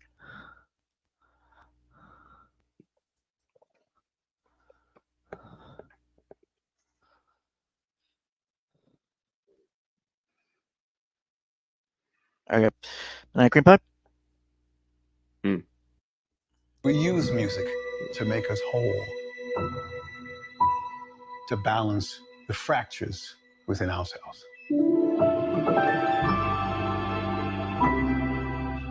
I'm nobody. I haven't done anything with my life like you have. Goddamn the cinematography. I'm gonna be fully honest, and this is sorry. That sounded like I'm gonna say something negative. Not what I intended, but what I was gonna say was, I think this movie is gonna be a little more heightened, given the musical nature and stuff, and them being locked away in the asylum and stuff, right? And the musical and all that. Well, about that, we'll get into it in the rest of the trailer, but I'm just saying, like, there's gonna be a little more heightened, and what I mean by heightenedness, obviously, is like the musical numbers are gonna be more like, like bombastic, and yeah. I mean, not to mention, but the budget has been tripled because the first one was made for between 55 and 65 million, and of course made $1 billion and then some back, but this one is being made for around 200 million, was what I heard. So they basically tripled the budget. Yeah, but no, cinematography, dude, always it's on point. Like, okay, Todd Phillips, like I think we mentioned this before, obviously, but when the first Joker movie was coming out, we were very surprised. Yeah, who would have ever expected this from the guy who made his bones in Hollywood making the Hangover movies? To be fair, those are actually, like, I think if you actually look back on those and like watch them, they're actually very made. I'm not talking about the script one. I'm more speaking of like cinema, like the other elements as well. Like, I mean, movie like script wise, it's not bad, but it's pretty basic. But like there are really amazing shots and stuff, like editing wise, and a lot of things like that in those movies. They're not like basic comedies, like in terms of like the technical elements. I mean that's fair, but also I think it is worth noting that even when he was, slumming it in the Hangover movies, more or less, he made each of those for between 20 and 40 million, and every single one of them made between 300 and 400 some million back. So Todd Phillips has always had a talent for taking a relatively small budget and ballooning its box office results by simply just being that likable. So that part of Joker's success was probably something people should have seen coming but didn't. But anyway, back to the cinematography, because I need to say this, because I need to once again get on my soapbox and discipline Hollywood. See, Hollywood, this is why it is anal retentively stupid of you to hate on IP, because this is what can happen when you take the right IP and channel it into the right aesthetic. In this case, taking the backstory elements from A Killing Joke, remixing them a little bit, and then funneling them through King of Comedy and Taxi Driver. Or in this case, obviously channeling Mad Love through the lens of classic Hollywood musicals like New York, New York, Chicago, and West Side Story. Wait, I'm also thinking of I'm getting some vibes, probably in like some shots later in the trailer. That one musical that came out a few years back with La La Land. Emma Stone. Thank you. Yeah, which that in and of itself was a like homage or pastiche of classic Hollywood musicals. So yeah, so and this is one of the reasons why I give Joker so much more credit than the average quote unquote pretentious Oscar bait movie, because rather than hating on the concept of fandom, rather than hating on the concept of pre-existing IP, rather than twisting pre-existing IP to make the point that he wants it to make, I think this is Todd Phillips' Joker. I hope it becomes a trilogy.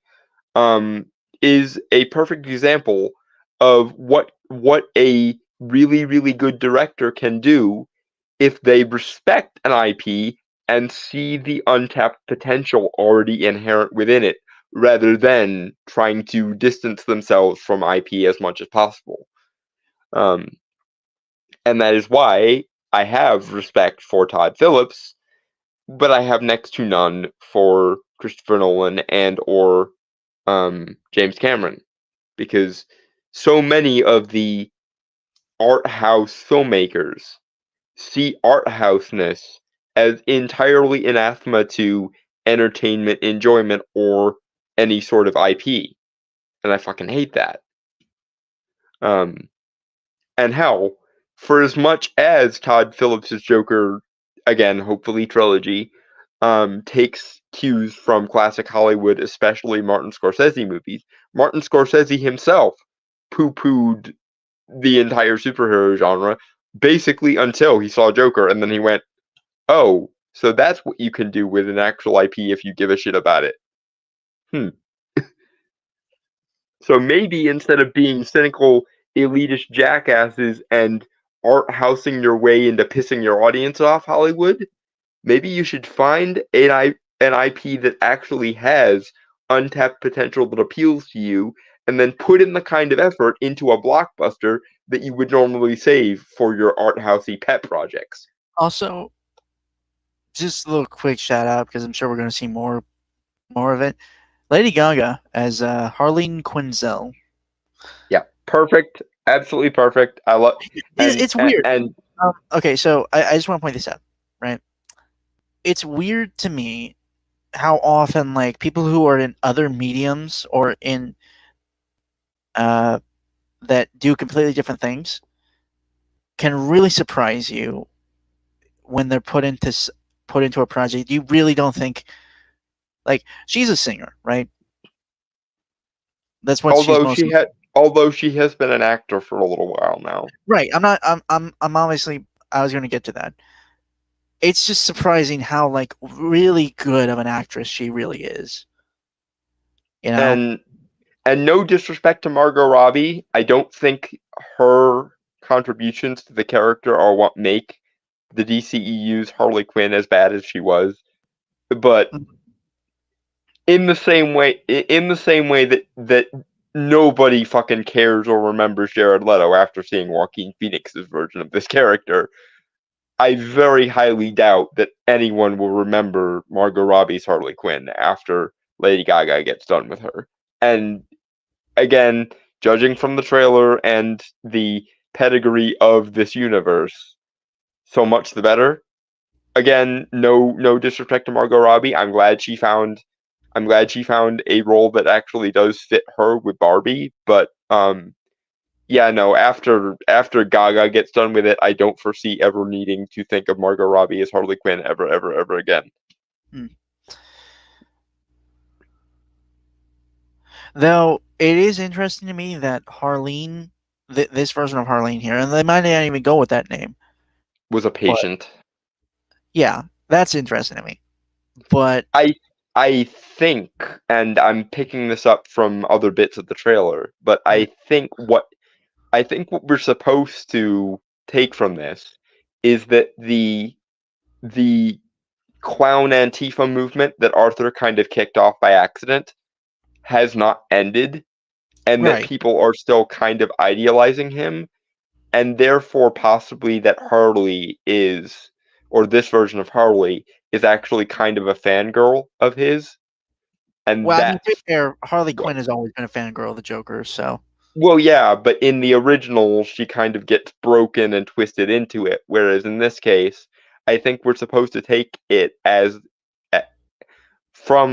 we're taking it from the previous movie. I think we're supposed to take it that she is a part of that Joker movement that Arthur started, what I derisively refer to as clown Antifa, because that's effectively what it was. Or clown occupy, maybe, if you want to go a little bit further back. But anyway, I think we're supposed to assume that she was a member of the clown Antifa, and that's how she got committed to Arkham, and that she is going to fangirl about Arthur and kind of hero worship him, and that's what's going to lead into the folie à deux, the folly of two aspect. With combining that with a romance story is fucking perfect. And I know you prefer the more toxic version of Joker and Harley, but with this version of Joker being more sympathetic as he is, I prefer them to just do a straight up romance in this one.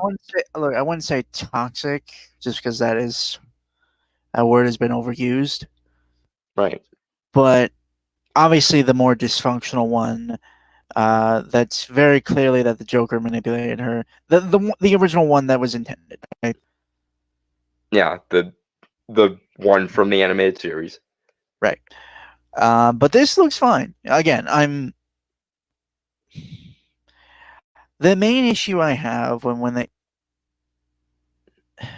main issue is that they never bring up, like in other interpretations, that they show that they both love each other, but the thing about the Joker is he cannot love anyone. And if anyone he does love, it is obviously Batman, because that motherfucker is guy's attention. The man crush you can see from space. Right. But again, it's a whole complicated matter, and I don't want to spend because I'll probably spend all night trying to explain it, my thought process and stuff. And we're only at 40 seconds, so. Right. I wondered how you would take that aspect of this, because I prefer when two insane people pull like a Gomez or Morticia or a Hannibal Lecter and Clarice Starling type thing, where it's complementary insanities. And I don't mind seeing that with Joker and Harley. Mm-hmm. And I especially don't mind seeing it here, because Arthur Fleck, for better or worse, is a far more human, far more vulnerable, far more sympathetic version of the Joker. Plus the version of Harley and Joker from the Batman cartoon in 2004, I was fine with. To be honest, that was kind of the first one I had seen. Yeah. So if anyone is going to get a more straightforward romance version of Mad Love, it would probably have to be Arthur and this version of Harley. Anyway, shall we? I'm looking forward to the whole love created by complementary insanities aspect. I didn't know how you would take that. Anyway, banana cream pie. Yep.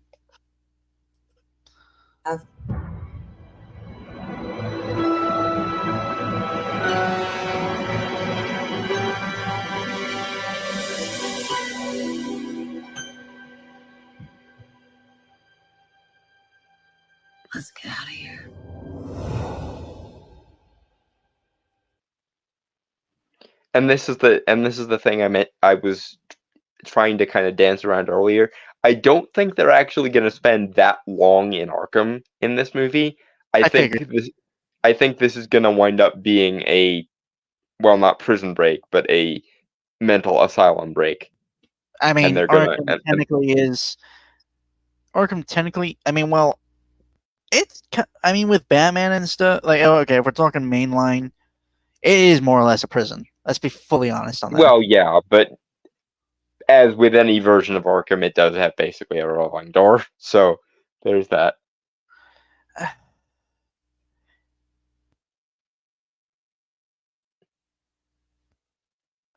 It is. No, we're not gonna. That's a discussion for some other time. Mm-hmm. But yeah, I think that a large part of this movie is going to be either through Harley's machinations or through their machinations together. They're gonna pull a prison break, and then they're gonna their love story is gonna take the form of, hey, let's burn down the town together.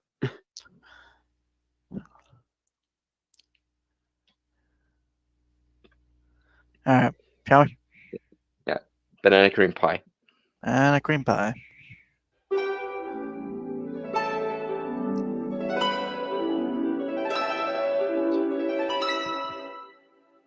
What the world needs now is a love, sweet love. It's the only thing that there's just too little.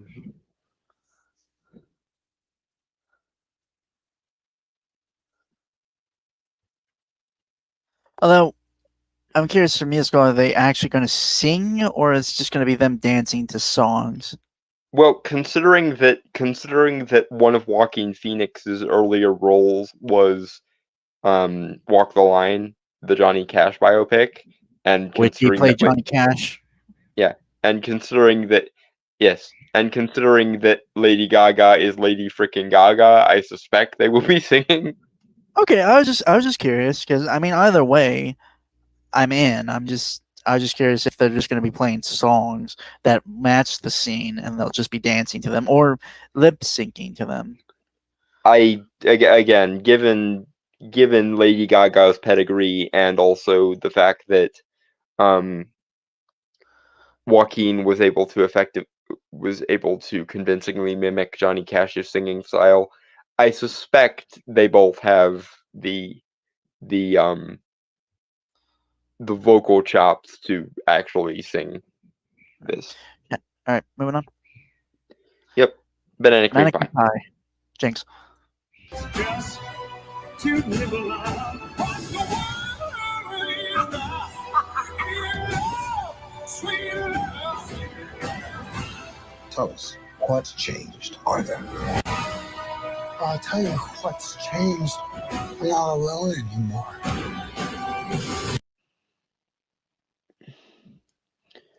I love Harley's costume for this. I absolutely adore this version of Harley's design. Yeah, because it's all supposed to take place in like the 80s, right? Yeah. Well, 70s, but yeah. I thought it was the 80s. Or, no, yeah, okay, 70s. Sorry. 70s because they explicitly make an homage to the 70s garbage strikes of New York in the first movie. I freaking love Harley's design in this. And again, no disrespect to Margot Robbie, but this is the kind of outfit Harley should have been wearing if they wanted to go the more, like, realistic route. Yeah.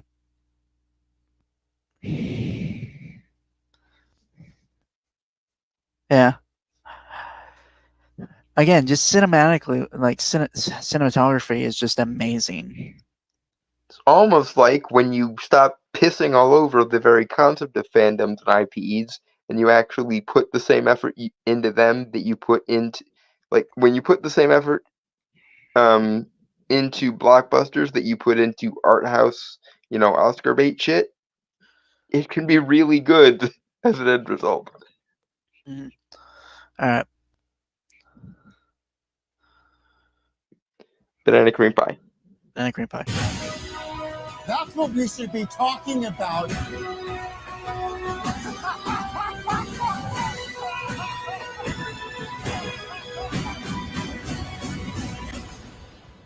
I love the little reference to Hotel Arkham there.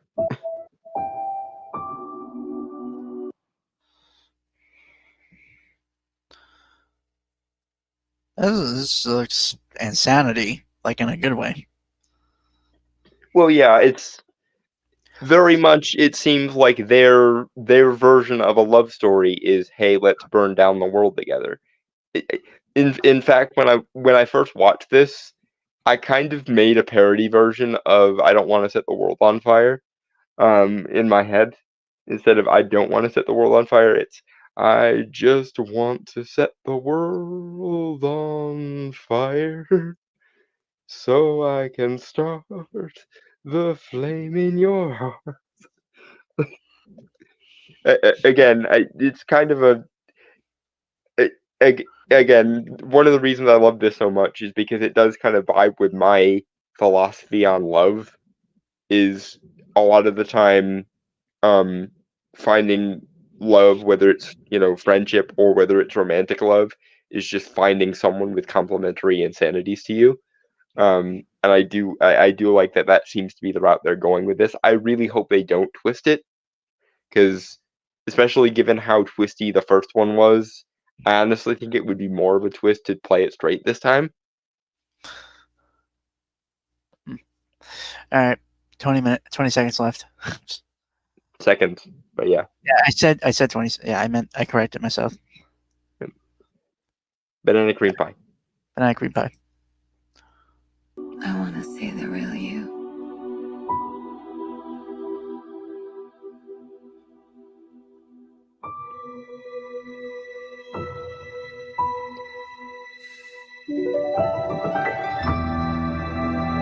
I love this.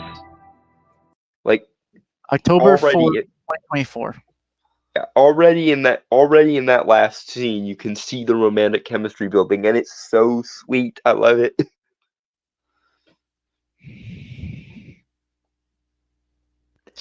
God, you are so gay that you gush over the romance. I'm sorry, but there is a part of me that is a hopeless romantic. Shut up. No, I am too. I am too. Mr. I need to be able to spar with my woman for foreplay reasons. And for the record, any jackass who would watch this podcast and think I'm being homophobic, he makes Mexican and Spanish jokes all the time. I do. We are close enough as friends that we can playfully insult each other. Okay. Yes. I hereby shield Brainstormer with my gay card. Lol. Yeah.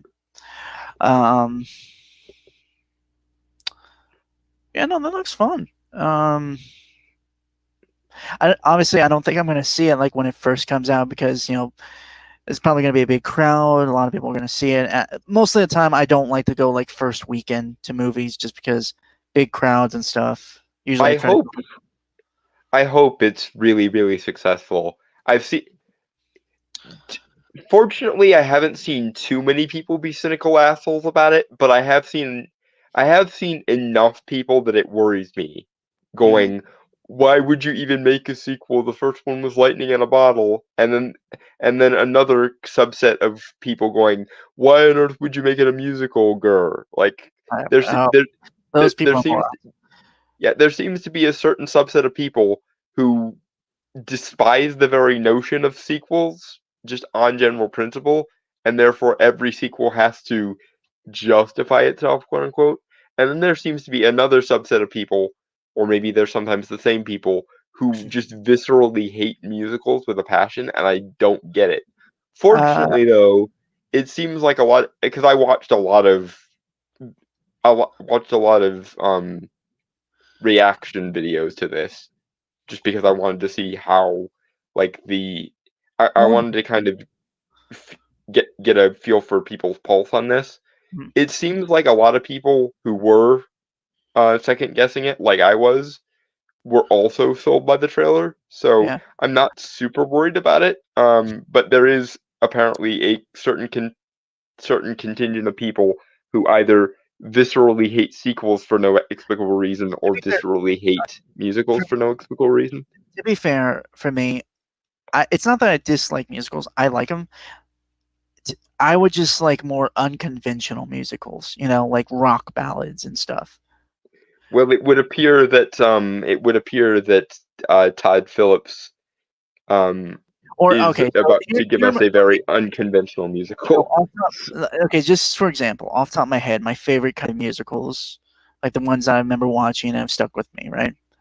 Mm-hmm. Repo, the Genetic Opera. I'm not surprised you like that. That would be up your alley. The Devil's Carnival. Oh, I forgot that one. Yeah. I actually just recently watched something called Journey to Bethlehem. It's a Christian movie musical. It's actually not bad. It's really good. Antonio Banderas came out like last year. Antonio Banderas plays King Herod. Mm-hmm.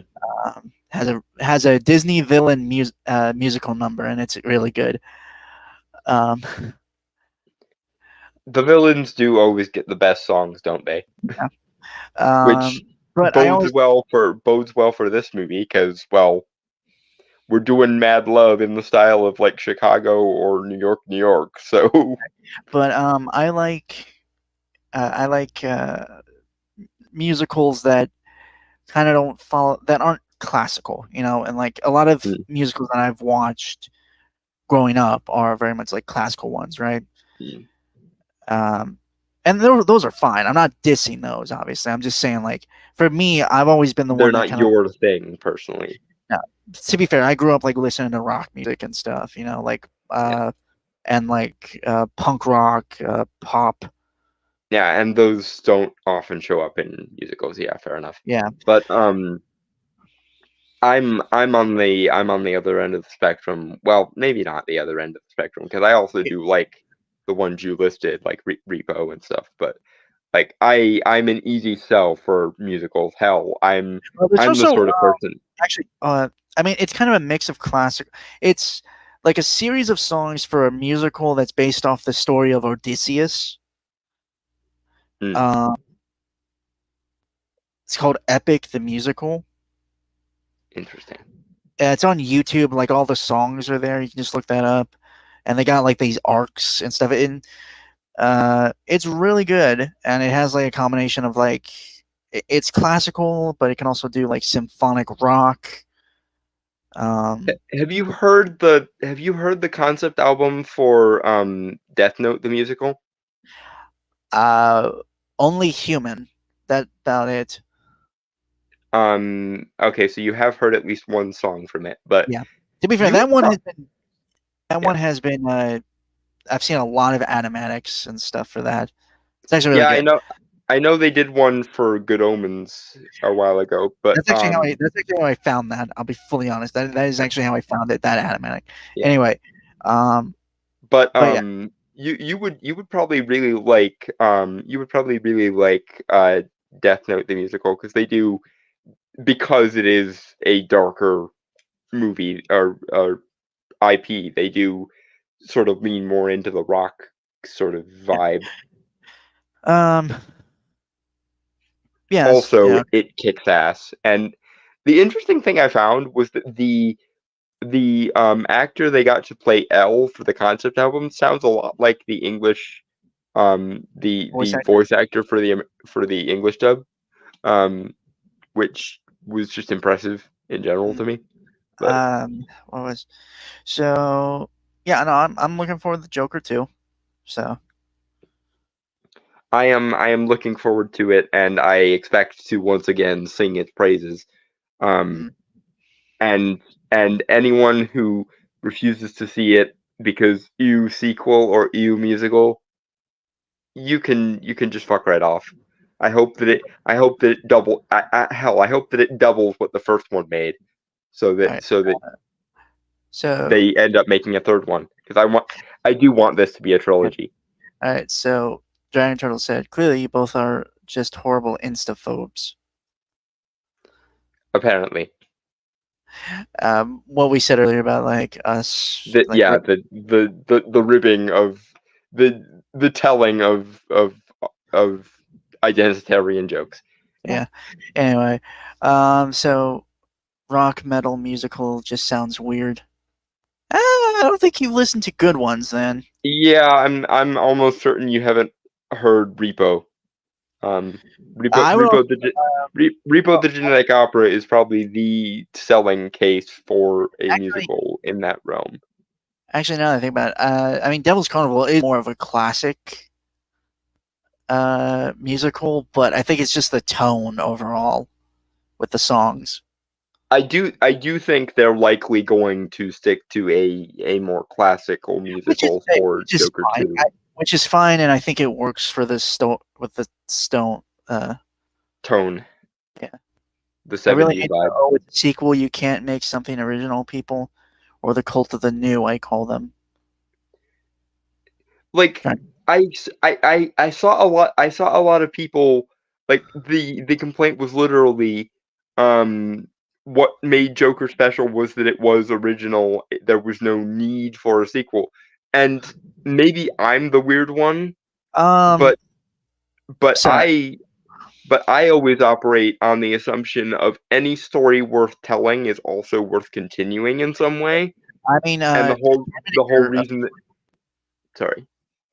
Well, I was gonna add credence to your point. I mean, a lot of the big movie series that came out in the 80s and 90s and stuff. Most of them were actually just a one and done deal in terms of movies. May have had plans for sequels and stuff, sure, but obviously back then it wasn't guaranteed. If a movie it had to be successful to gain one, like Terminator and stuff. So here's kind of my middle ground of it, right? If something warrants a sequel, it should get one, right? Or if something is good enough, but it can still stand on its own, which like Joker did, I think. But it still has so much more potential.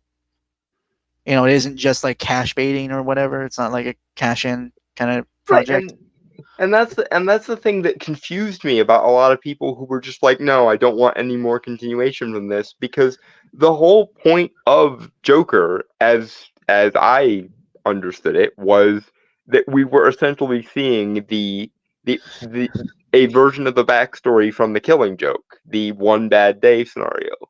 And given that given that it was a partial origin story for the Joker, I essentially wanted the trilogy. And the way I look at it is, in general, any story worth telling is worth continuing. Mm-hmm. And in Hollywood, at least, anything that's a good enough story to begin with should at least get a trilogy.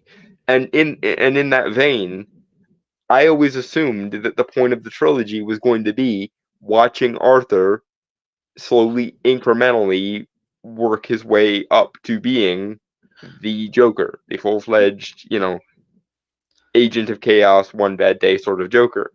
And for one thing, I think it was absolutely fucking brilliant to make the sequel to Joker a variation on Mad Love in the same way that the original was a variation on the backstory elements from A Killing Joke. Okay. So, Giant Turtle, assuming they planned for the possibility, I call that compartmentability. Compartmentability. Thank you. You reserve the capacity for more without requiring it. Be that because it isn't green yet, or the viewer might just not see it. Okay. I mean, yes, you shouldn't sequel bait. I think everyone is in agreement that you shouldn't sequel beg or sequel bait. But I will stand firm on the point that any story worth telling is worth some kind of continuation. I agree. Whether it's a spin-off or whether it's, comics, or whether it's, direct to DVD or whatever, or direct to video back in the old days or something. But any story worth telling, in my opinion, you almost have to fuck something up for something not to need or not to justify a sequel. Whereas I think for a lot of people, it's the other way around, where you actually have to forcefully justify a sequel for it to work for them.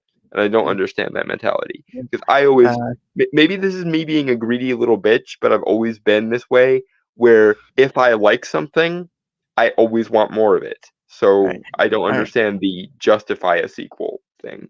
Okay. For the record, you are a greedy ass bitch. This is true. I left open the possibility that it was true. Giant Turtle, I think some things are just better as standalone, just that they are rare. What if everything is wrapped up?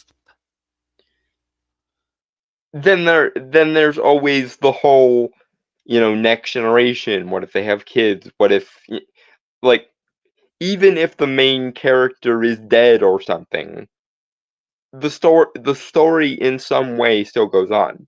Now, mind you, there is a point at which even I'm not in favor of sequels, which is when they just rehash the first one again.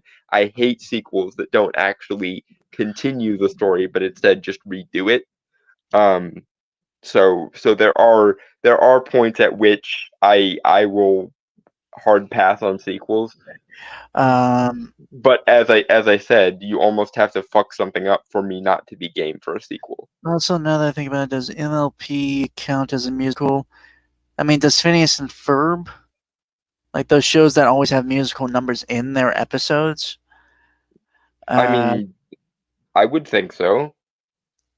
But that is an interesting thing.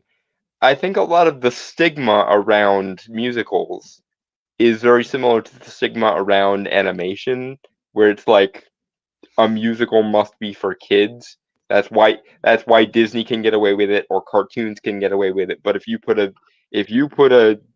Broadway style movie musical in live action, then you basically have to pull teeth to get people to watch the thing. Like, I've never understood that, because again, I'm one of those people that is very stereotypically gay in the sense of I love musicals, and if I had my brother's reality would be a musical.